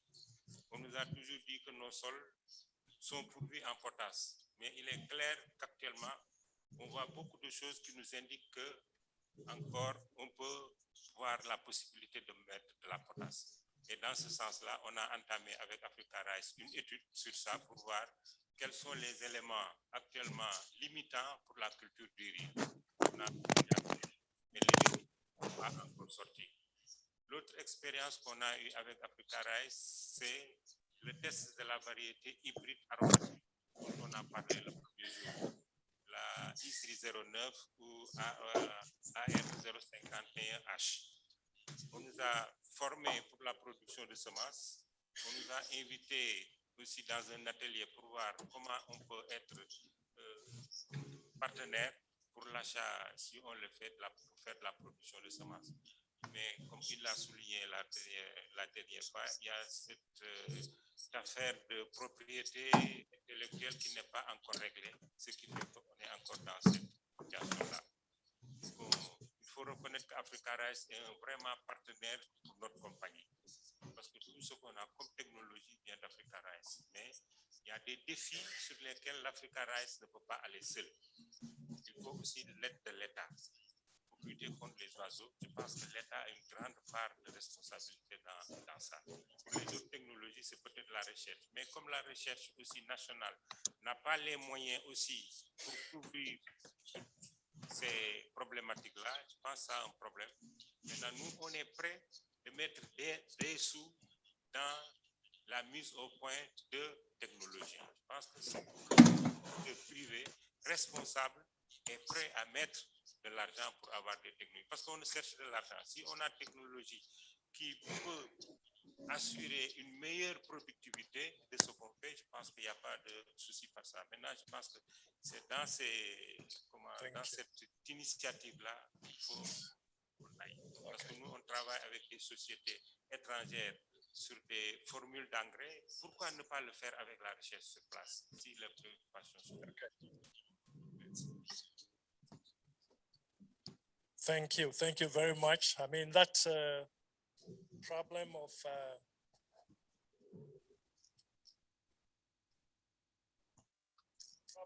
birds, I think it's a big problem for rice cultivation, and it may be the type of problem which may not have an easy solution in terms of coming up with a variety, because once the variety is good tasting to humans, it's also good tasting to birds.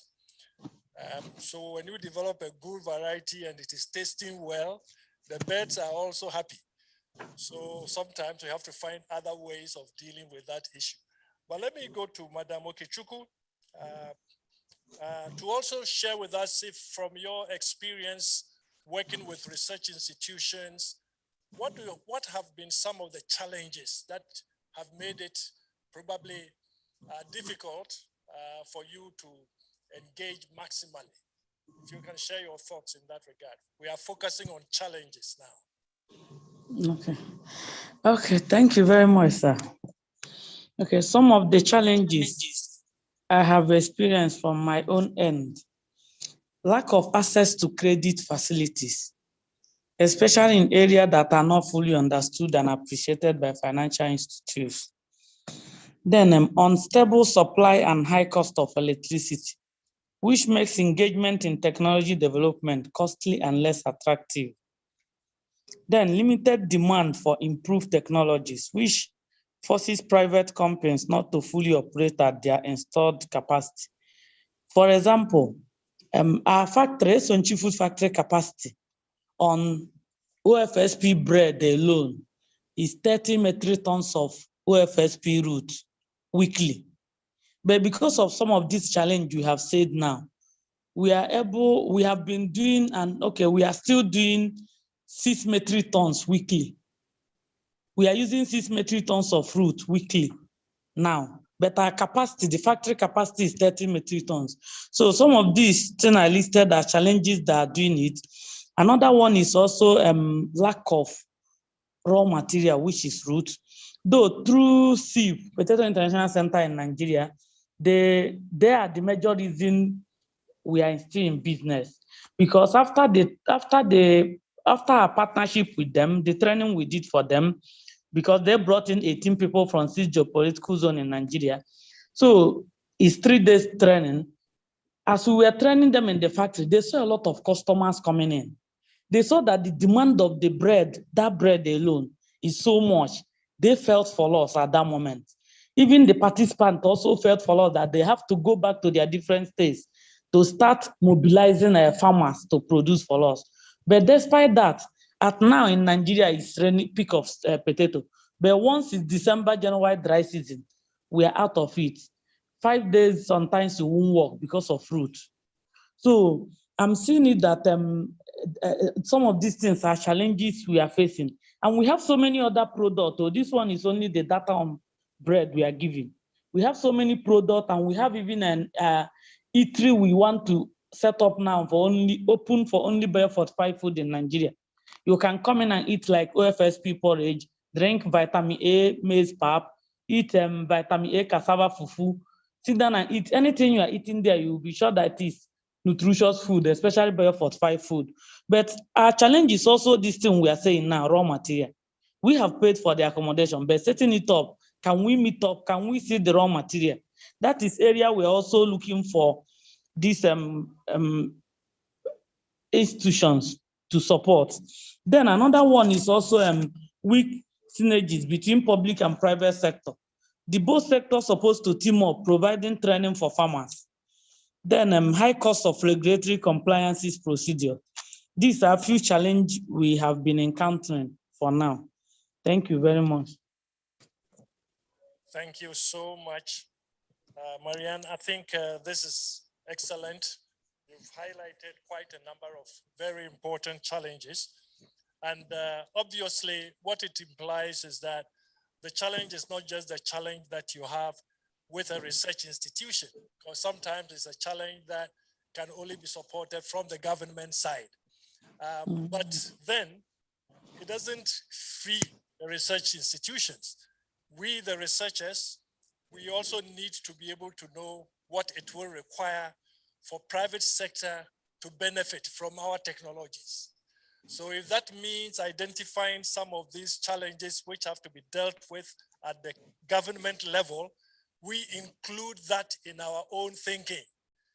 You know, it is very easy for us to say, okay, we developed the project, and it is really up to the government to provide the roads or to provide the electricity, etc.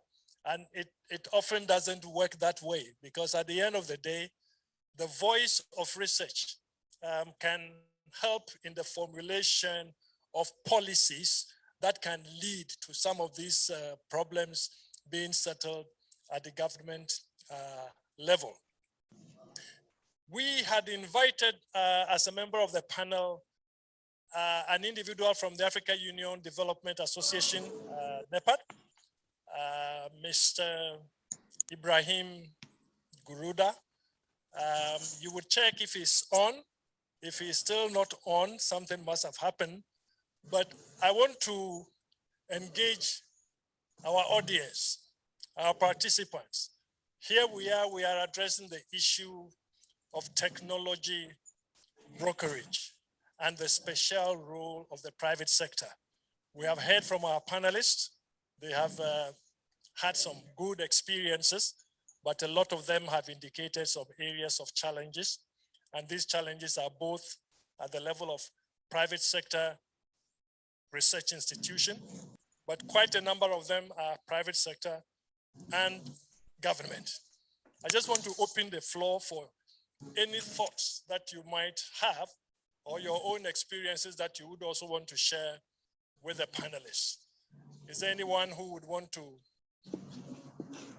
raise a question? Okay, so far I see 3 hands. Let me start with Lamien.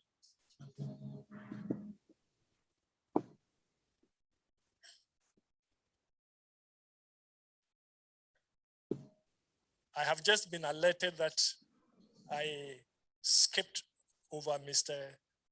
Cham. Yeah, actually one thing I have learned before this session, I was saying Mr. Tiam, but I've just learned that that is pronounced as Mr. Cham. So Mr. Cham, I'm very sorry I skipped you. Let me pass it on to you to share also some of the challenges that you would have experienced. Please share that with us. The link with research or in trying to achieve what your private sector group has.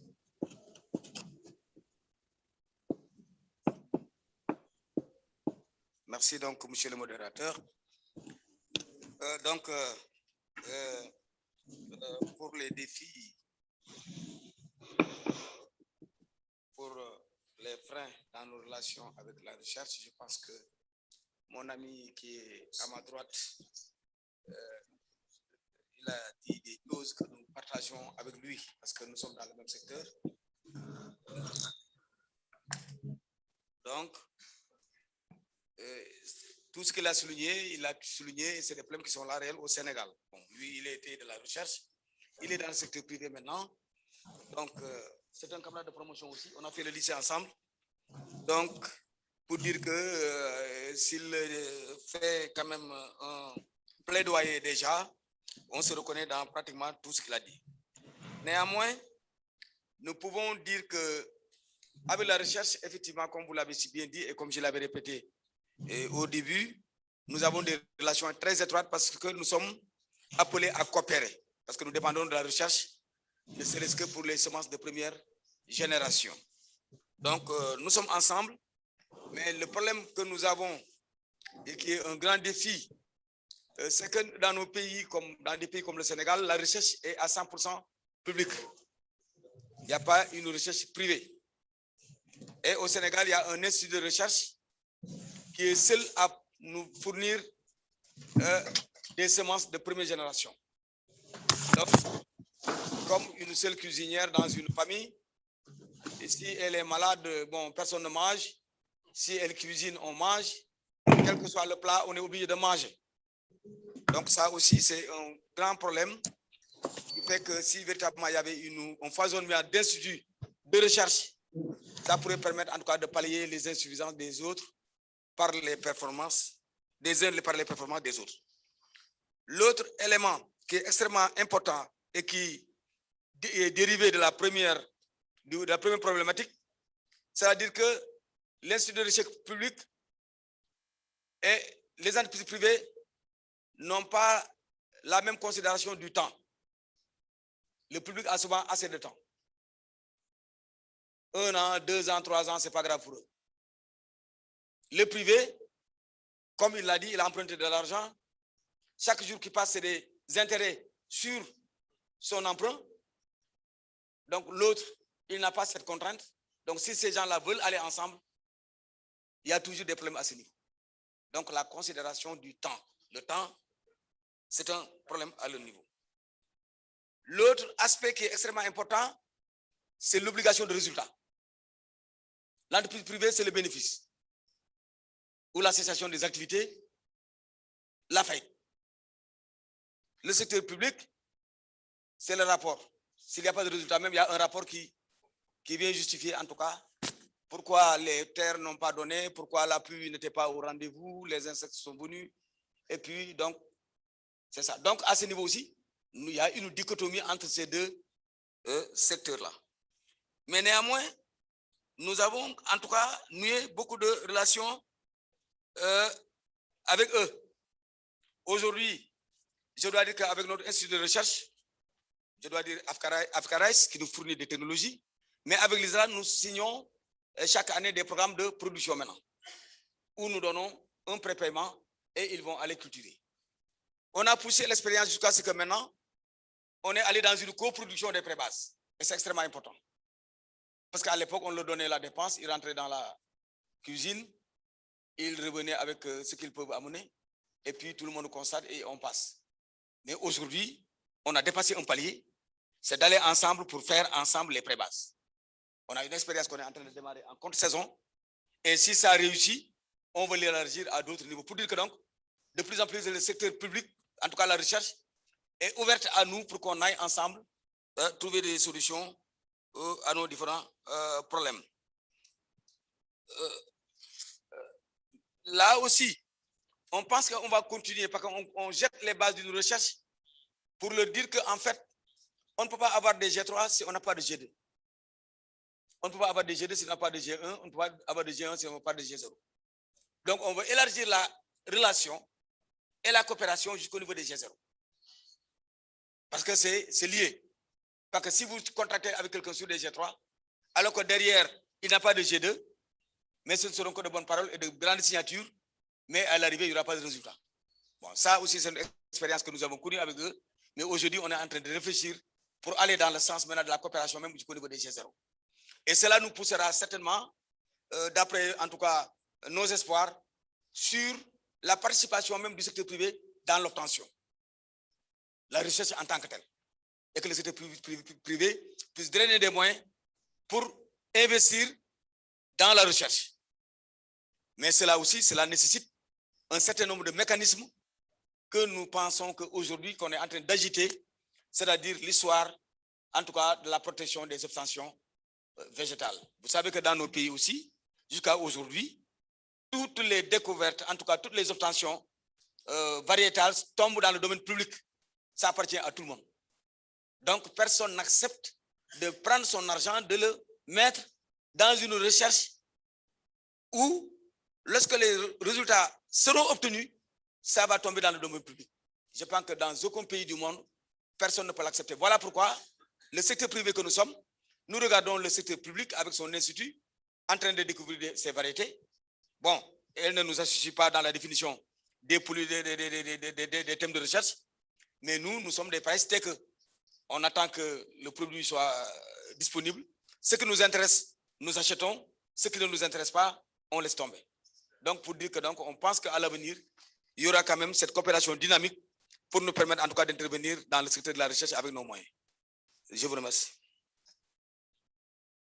Wow, that was powerful. That was indeed very powerful. Mr. Cham basically has given us a number of issues. First of all, he has talked about the fact that currently research in our region is only public sector. And this public sector-ness also comes with a certain type of mindset and a certain type of, tradition. And he gave the example of how we value time, for instance. And he says, look, for private sector people, time is indeed money.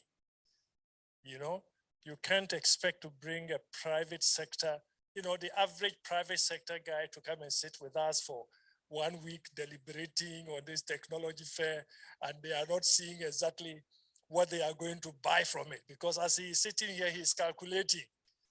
But for us, if we do a good report, we can clear our name.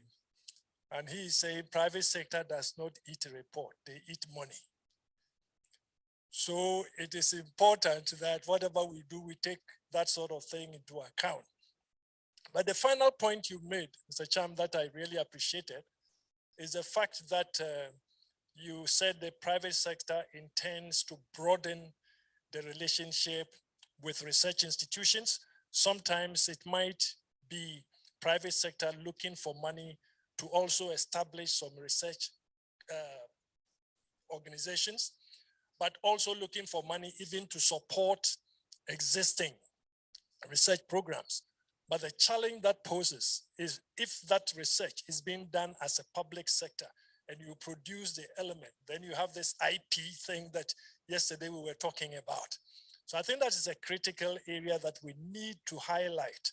How do you address IP issues in a situation where a particular technology or a particular product has been generated through public fund sources, and yet you want to bring private sector in, and the private sector wants to make their own money? So how do you address that? And I think that is something that we need to put a lot more emphasis in, so that we can make sure that private sector is in for money, but we in the public sector may have other domains, and there has to be clarity on how this goes. Okay, so let me see by hand people who would want to make some points at this point in time. I'll start from Dr. Apochi at the back there. And please give us your name as you talk. And I don't want a long, we want to get as many as possible. Please pass on the microphone to, yes.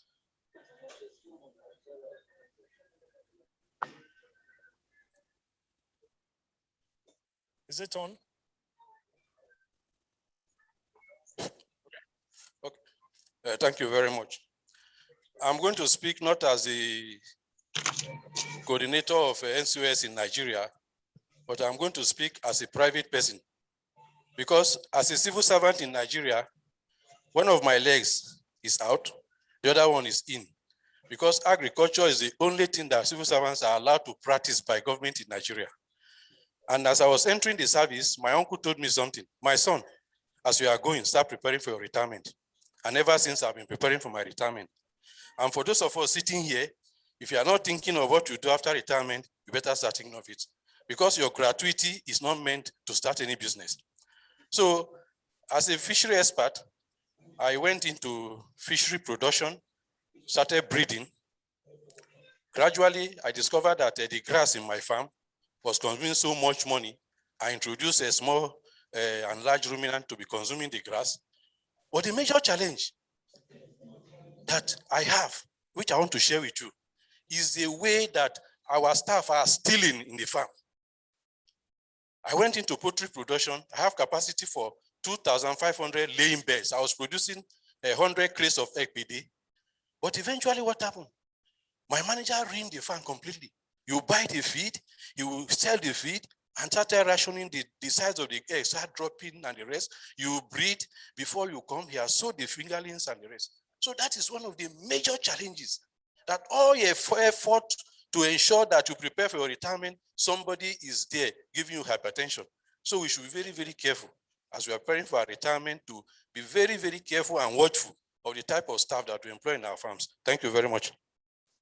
Thank you, thank you.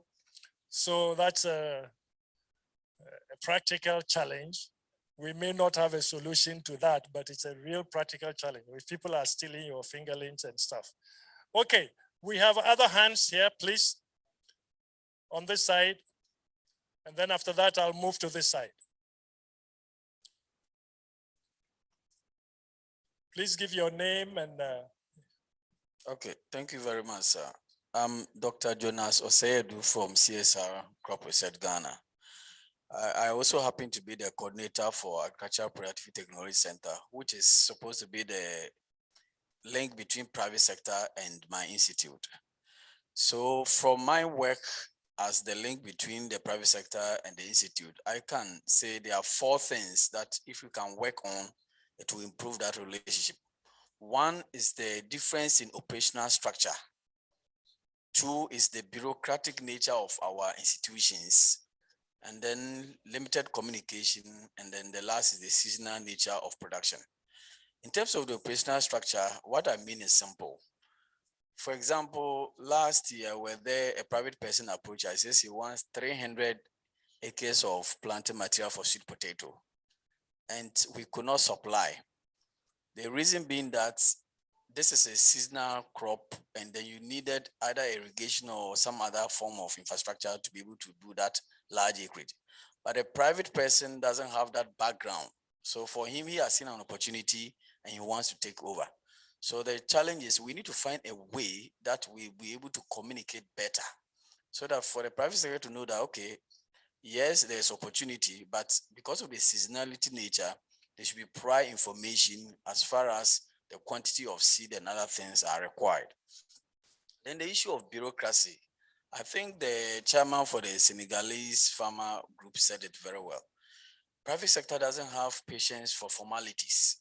They come, you have to sign a contract, you have to talk to the director and all that, and they think you are wasting their time. So if we can reform our institutions such that, yes, we want to keep formalities, but it should be less bureaucratic, such that things can flow and then they can work with us. Is it also possible that we begin to improve our infrastructure system? For example, seed. Can we have cold rooms so that we can produce and store so that whenever the private sector comes in, we can deliver? Because the private sector person comes in, he says, I want 80,000 metric tons. And he said, no, I can't. You have to give me prior notice. Meanwhile, he wants to go in. So that is where the difference comes. So if you can improve our infrastructure needs, then I'm sure we'll be able to meet their needs as and when they come in. Thank you very much. Thank you very much, Dr. Edu. Okay, so let's take the last contributor from this end, Dr. Yemi. Okay, thank you very much, Dr. Takra. Thank you to all the presenters. A very interesting discussion.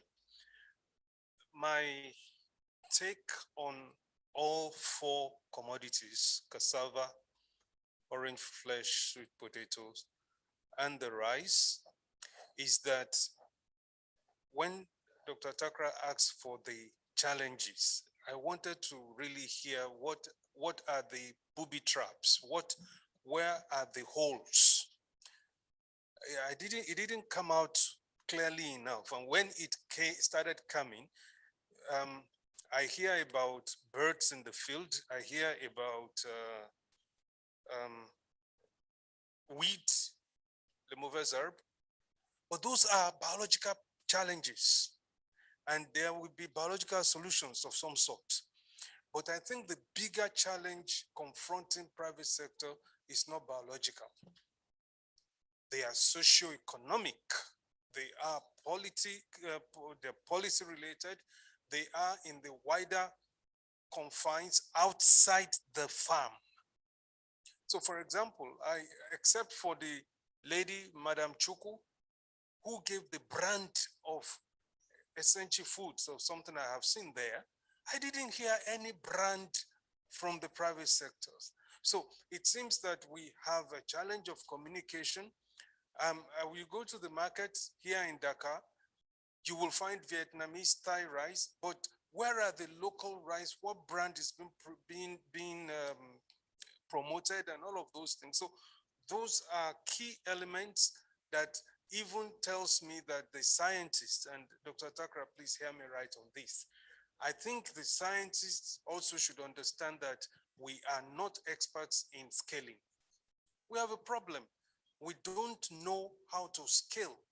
So we've got to also learn and co-evolve what would be the best way to address this issue of scaling. I'll stop there for now. Thank you very much. Thank you very much. So the point has been made that the challenges that involve policy is definitely one that you would all agree is there. So apart from the very specific biological challenges, there is the bigger, but I think I sensed some of them in some of the things that you said, which relates to the role of government in this whole process. Did we have a hand on this side? Yes, I see two hands. So let's take those two and then we'll go on. After that, I'll be going to our colleagues who are online, and I will begin to address the issue of moving forward. Moving forward. We heard from Mr. Chan that the private sector would really want to or intend to broaden that relationship. So we will basically address the issue of moving forward. We'll be looking forward. For now, let's take the two remaining contributions. Okay, thank you to all the panelists. This really may not address any of the things going on, but just to everybody to let us think about the issue of market rigging. Market rigging that can come from the big players and that would prevent most of the SMEs from succeeding in taking up some of these technologies. For instance, the OFSP, by the time the market, the large companies comes into it, what would be the fate of SMG foods, for instance? Are they not going to be rigged out? I think that's also something that we may want to think about. I know that policy is important in this area, but it's important to think about how to work with these SMEs to succeed in taking up some of these technologies. Thank you. Thank you. Since this specific case was given, I would like to ask Madam Ogechugu, Marian, can you comment on that? You know, the last speaker was saying sometimes there can be what he calls market rigging, where a large scale producer might come in with something and that destabilizes the small and medium scale enterprise. Is that something that you see in your own domain? Marian, please.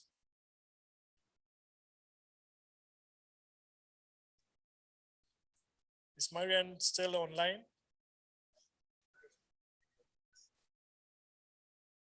Okay, in that case, let's take.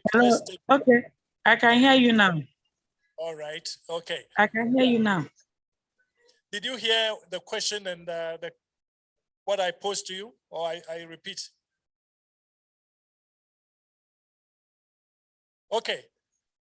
The last speaker was saying that one of the challenges he foresees is that there is this element. I've trained a lot of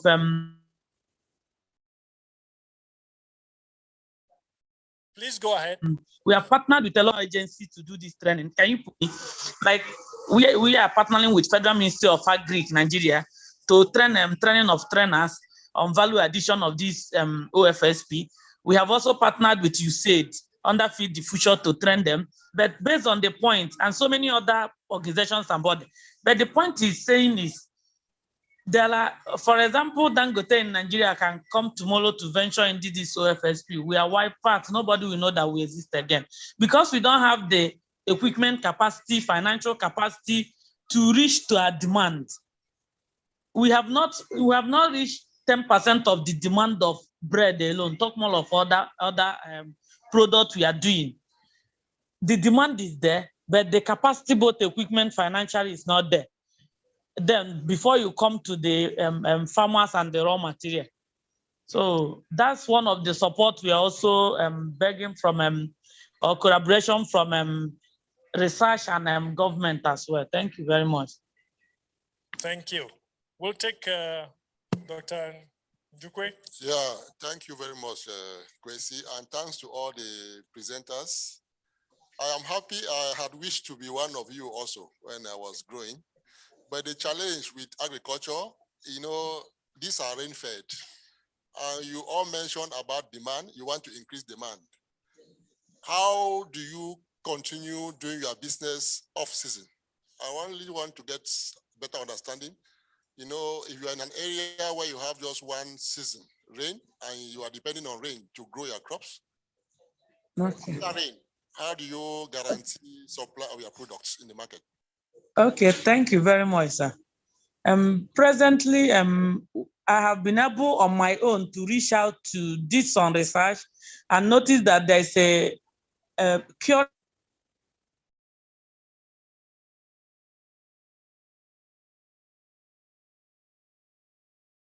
Yeah, internet challenge. Okay, I think Marianne is in a difficult internet challenge. So your question will have to be suspended for a while, and we'll take the very... We know that we also have challenges in Nigeria of dry season farming. There are people doing it, but it's not much. That is why our challenge is always dry season.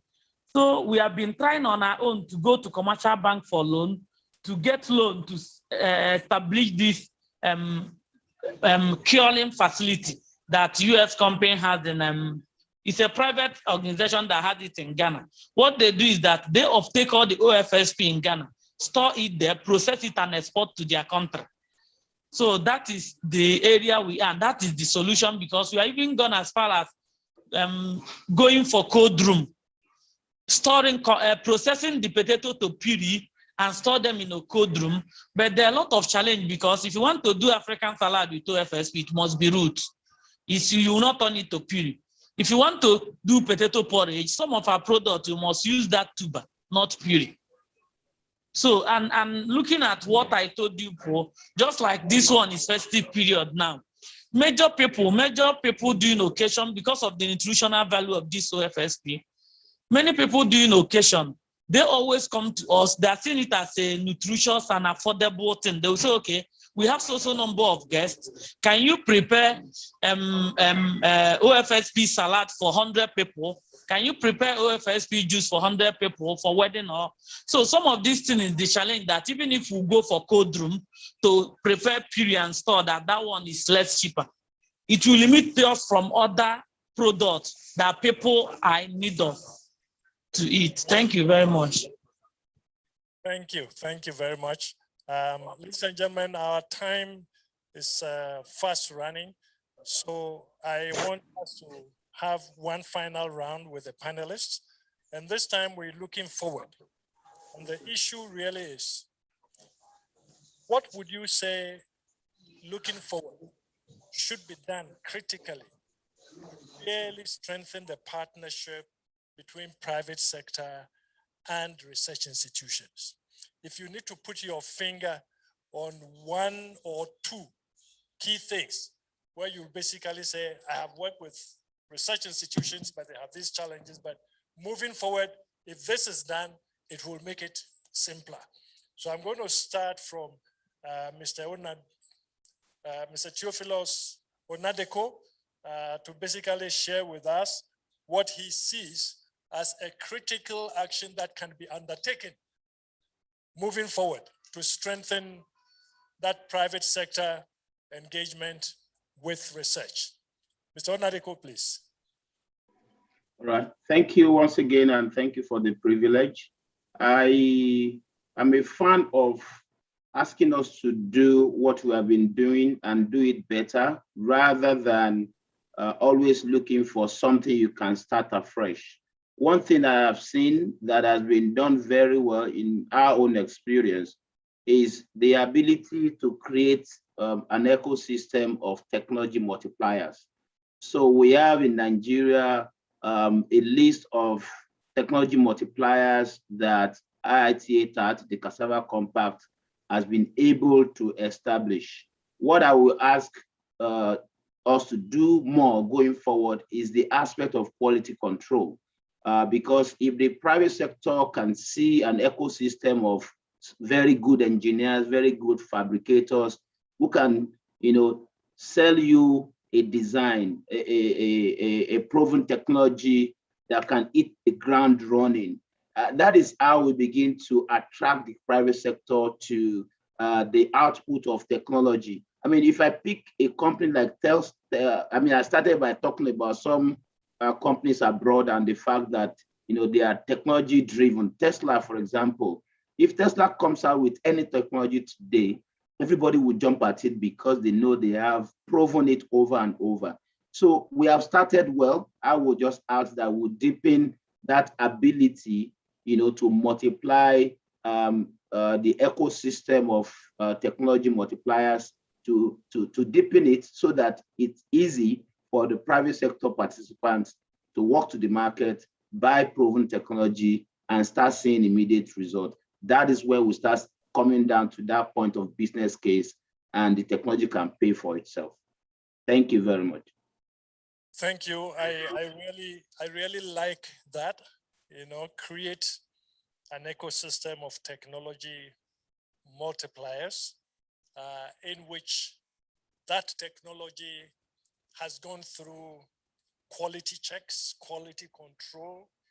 In other words, you don't just give the technology, you've got to come in terms of profiled technology where you provide all the quality assurance that is related to that. And because that is what will attract private sector. So they don't just want the name and a document of describing that, but they want some data and some evidence of the quality and the assurance. So I think that's a very good point. Thank you very much, Mr. Onadeko. I will follow it up by taking our two colleagues physically here, and then I'll end up with Madam Okichuku on the virtual platform. So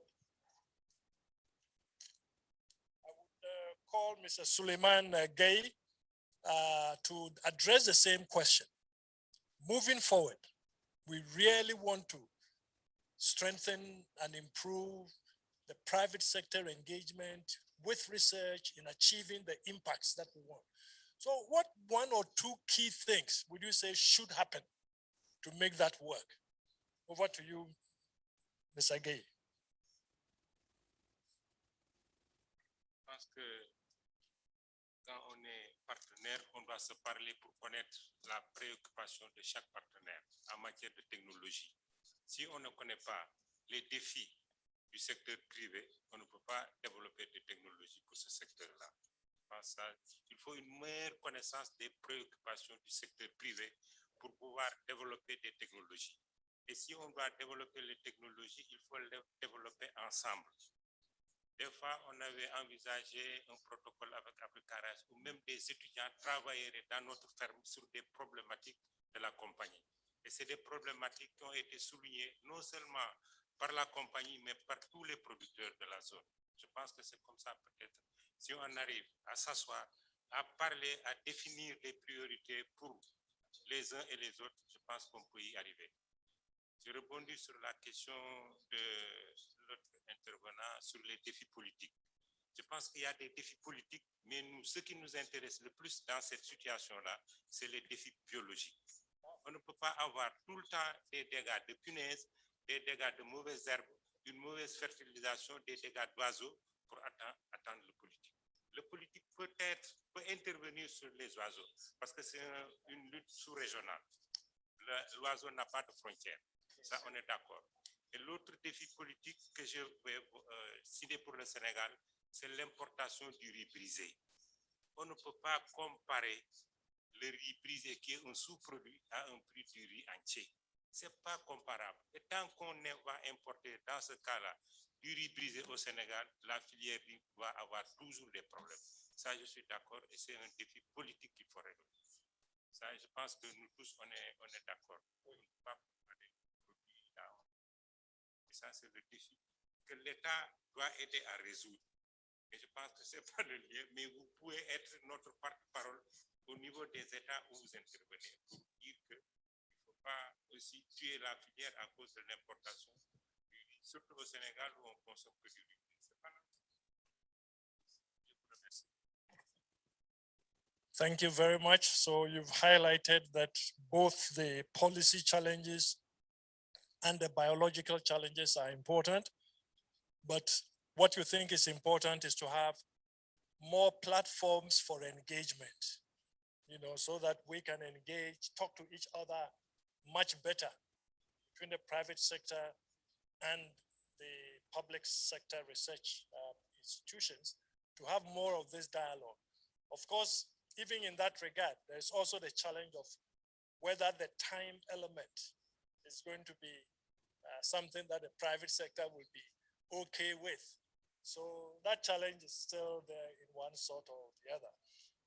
Okay, let me pass it on to Mr. Chan to give his thoughts. If you have to put your finger on one or two specific things that should happen, in your opinion, what would they be to strengthen private sector engagement in the research and technology brokerage process?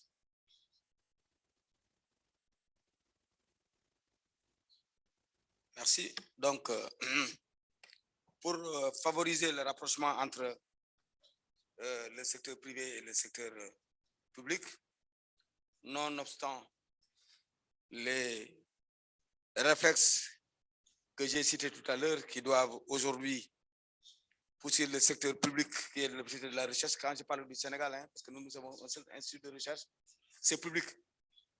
Donc, notre soutien les habitudes et autres, c'est-à-dire la bureaucratie, nous pensons que il faut qu'on agisse en partenariat.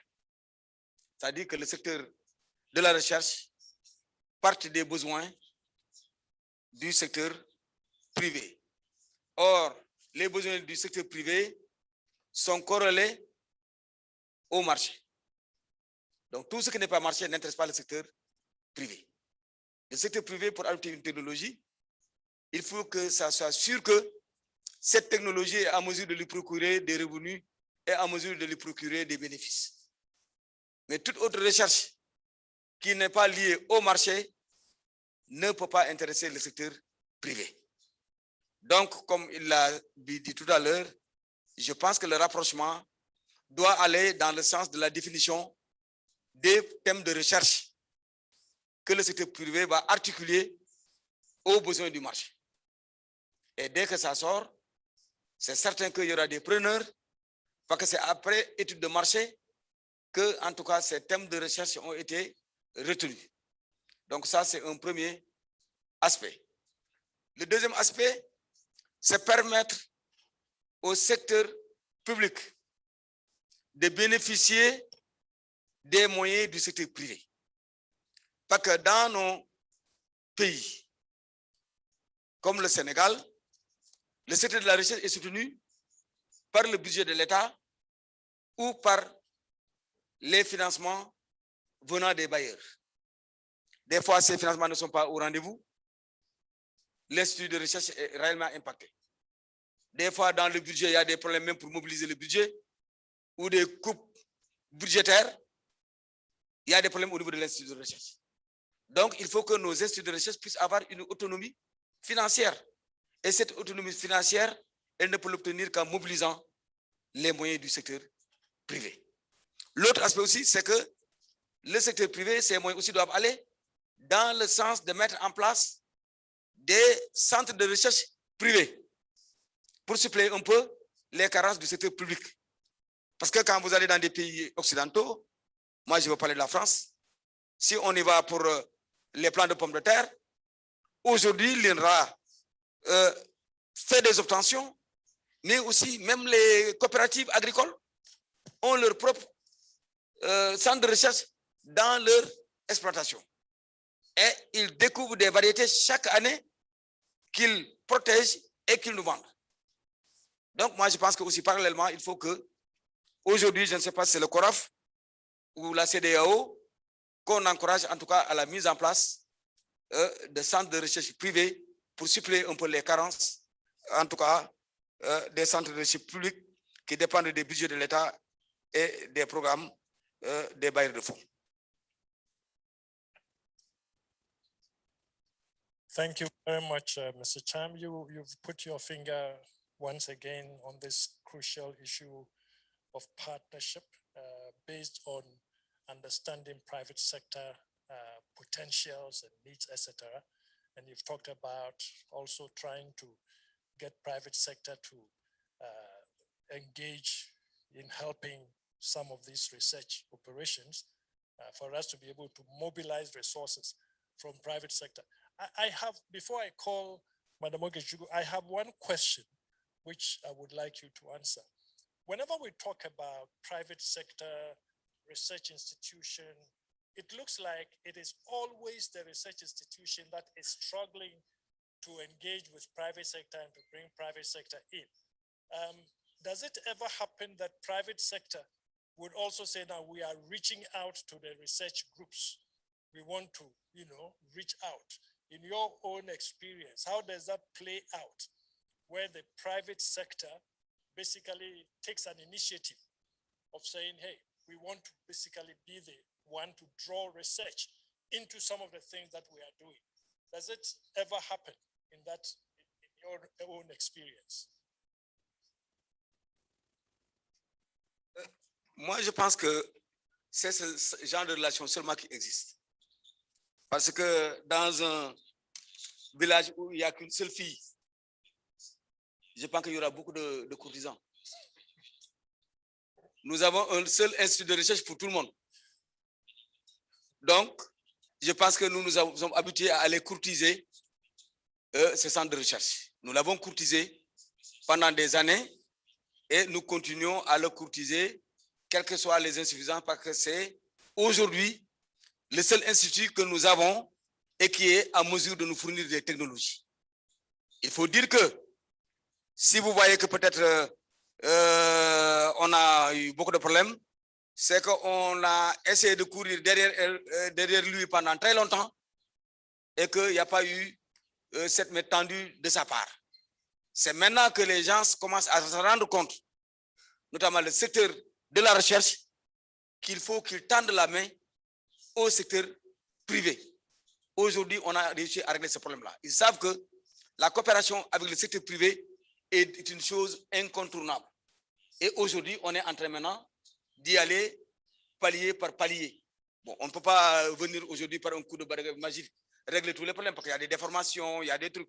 Mais en tout cas, au niveau du Sénégal, le schéma qu'on est en train de mettre en place, qui est un schéma de confiance mutuelle, un schéma de volonté de changement de comportement, un changement de volonté d'arriver à des résultats concrets, si on continue à le faire avec l'aide des uns et des autres, nous savons que le plus grand mal que nous avons aujourd'hui, c'est-à-dire la pénurie de semences de G3, qui n'est pas une spécificité sénégalaise, parce que je suis membre de l'AFTA, et on s'est réunis à l'occasion du congrès des associations semencières. La maladie qui est un peu partout en Afrique de l'Ouest, c'est qu'aujourd'hui, les semences de pré-base ne sont pas disponibles.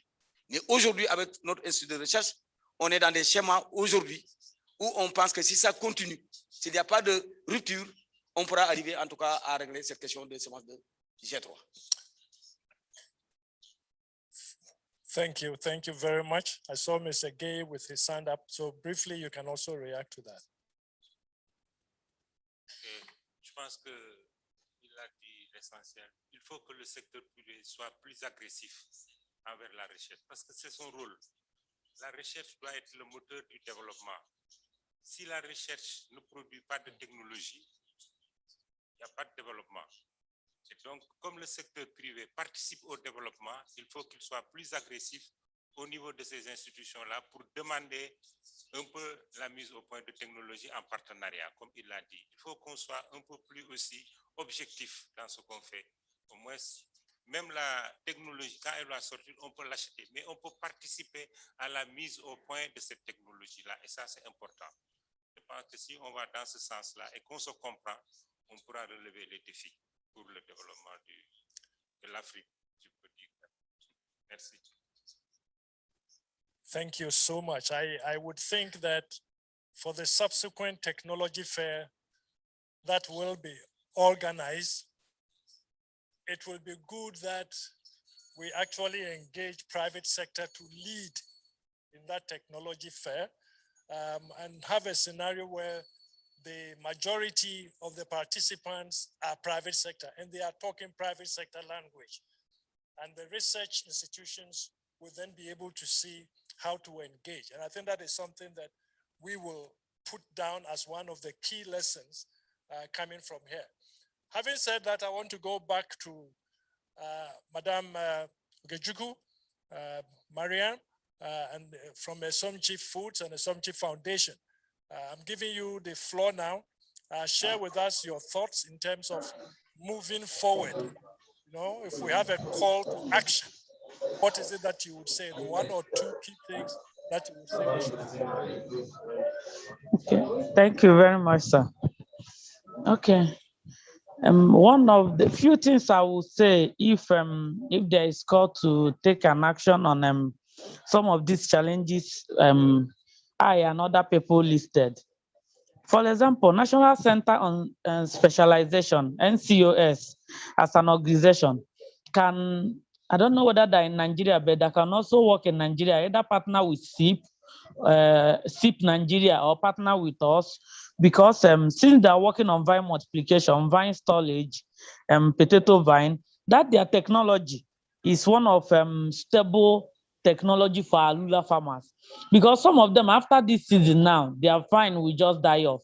Rainy season again, they will start afresh to buy new vines. So if they can come in as a partner either with SIP Nigeria, because I know that once they work with SIP, they will benefit a lot of farmers, or however, so that it's one of the things that can help our Lula farmers to get us the route. That is number one. Number two is establishment with other organizations or other private sectors on this value addition, because what we are talking about is that we are in a state in Nigeria, Anambra State, and this demand we are talking about, we have not satisfied a community in a local government in a state. When you start producing daily, something that people eat daily, you know that indeed Nigeria is overpopulated. So this, because of the nutritional impact of this particular product we are doing, this OFSP, there is no day we don't have a good a result. Some people will tell you we have not been eating bread because of ulcer. We have ulcer because we are diabetic, but whenever we eat this potato bread, it doesn't disturb us. We feel okay. A lot of health benefits, a lot of testimonies. Now we are talking about only a community in a state in Nigeria. If other private sectors or other entrepreneurs or other processors, if there is a support from research government to establish, even if one in a state, it will go a long way to reduce this hidden hunger, malnutrition, using this innovative product that people cannot bypass to eat a day. Once they eat a bread or a juice or any of these products produced from that potato, they have taken the required vitamin A needed in the body for a day. The same thing with the vitamin A maize and cassava. We also process those ones into products that people look for, like pap, powdered pap, like fufu, powdered fufu with vitamin A cassava, that you know that in Nigeria, the common food they eat is fufu.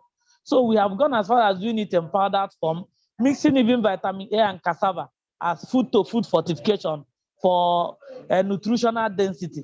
So it's all about getting more private entrepreneurs that are interested, even if it's to train them, for them, assist them the way they can, or even if they will start little at there, because I started self-funding, no support.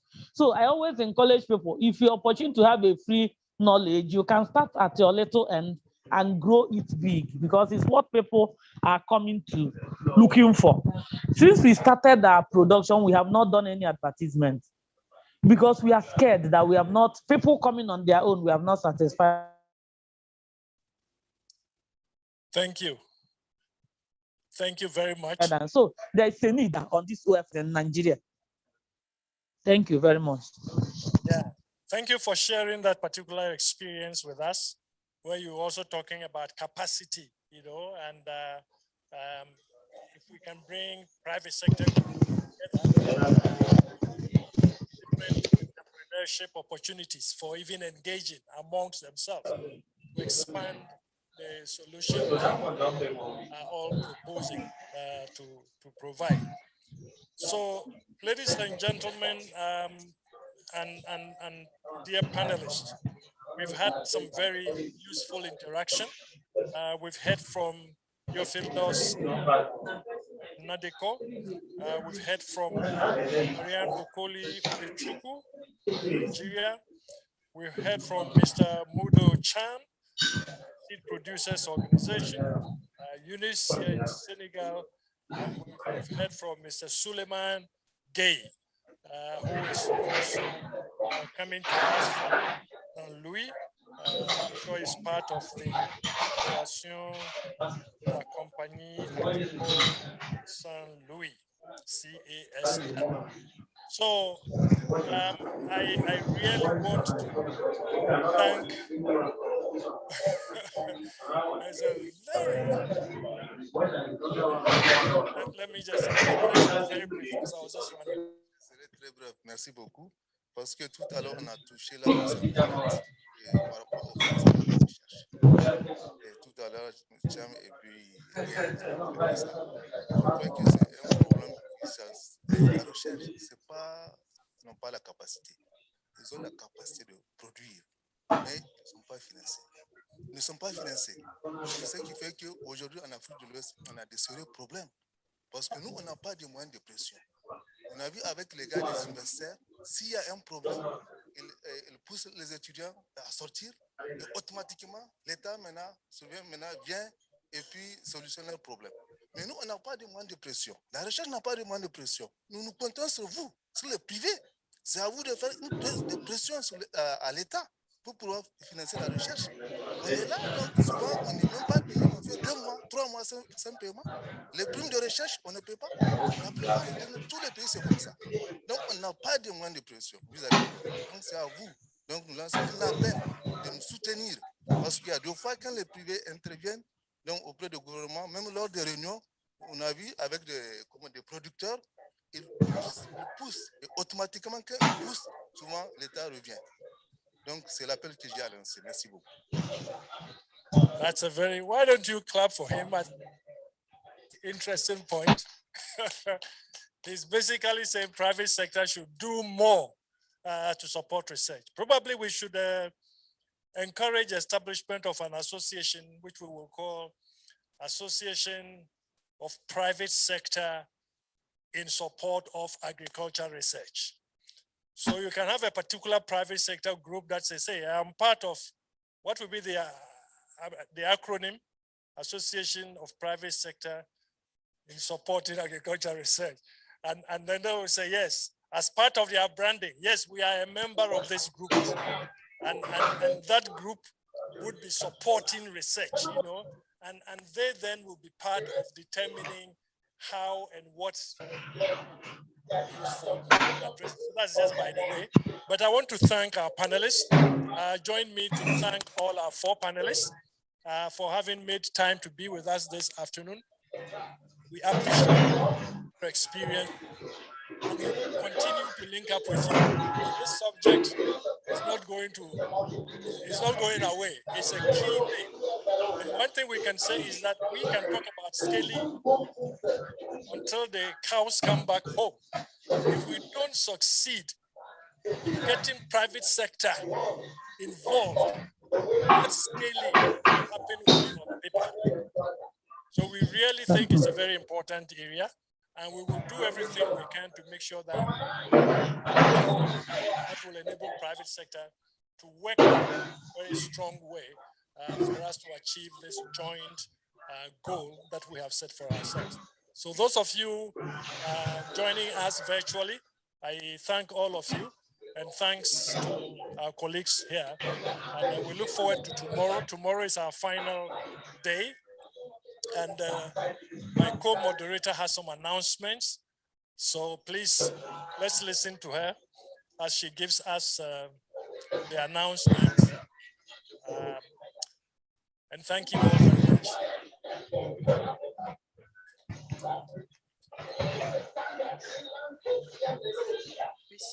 L'annonce concerne toutes les personnes qui vont voyager le samedi et le dimanche. Alors, on a fait passer les fiches, mais il y a certaines personnes qui ne sont pas sûres concernant leurs heures pour le vol. Donc, demain matin, quand vous allez venir, au niveau de l'enregistrement, vous donnez l'heure exacte aux hôtesses. Pourquoi on le fait? C'est pour permettre à ce qu'on soit mieux organisé parce qu'il y a des gens qui ont des mêmes heures concernant les vols. Donc, on va vous répartir par groupe pour vous emmener à l'aéroport. Demain matin, quand vous venez, vous donnez l'heure exacte de votre vol au niveau de l'enregistrement, oui. Ceux qui voyagent demain soir, Nicole disait que c'est réglé. Ça concerne plus ceux qui voyagent samedi et dimanche parce qu'il y a des gens qui n'étaient pas sûrs de l'heure. C'est pour permettre à ce qu'un chauffeur vienne vous chercher 3 heures avant, mais on viendra vous chercher en groupe selon vos heures de voyage. Merci à tous et à demain matin, 8h30. Okay, the following people should please meet here very briefly. Dr. Lamien, Dr. Dixon, Dr. Akem, Dr. Yemi Akimbami Joe, and Wale, and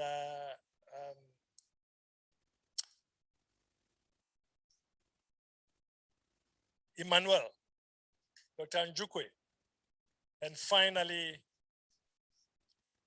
Atai. So please, let's meet around here. We won't stay long. but we want to sort out a few things in relation to tomorrow. Thank you very much and have a wonderful evening.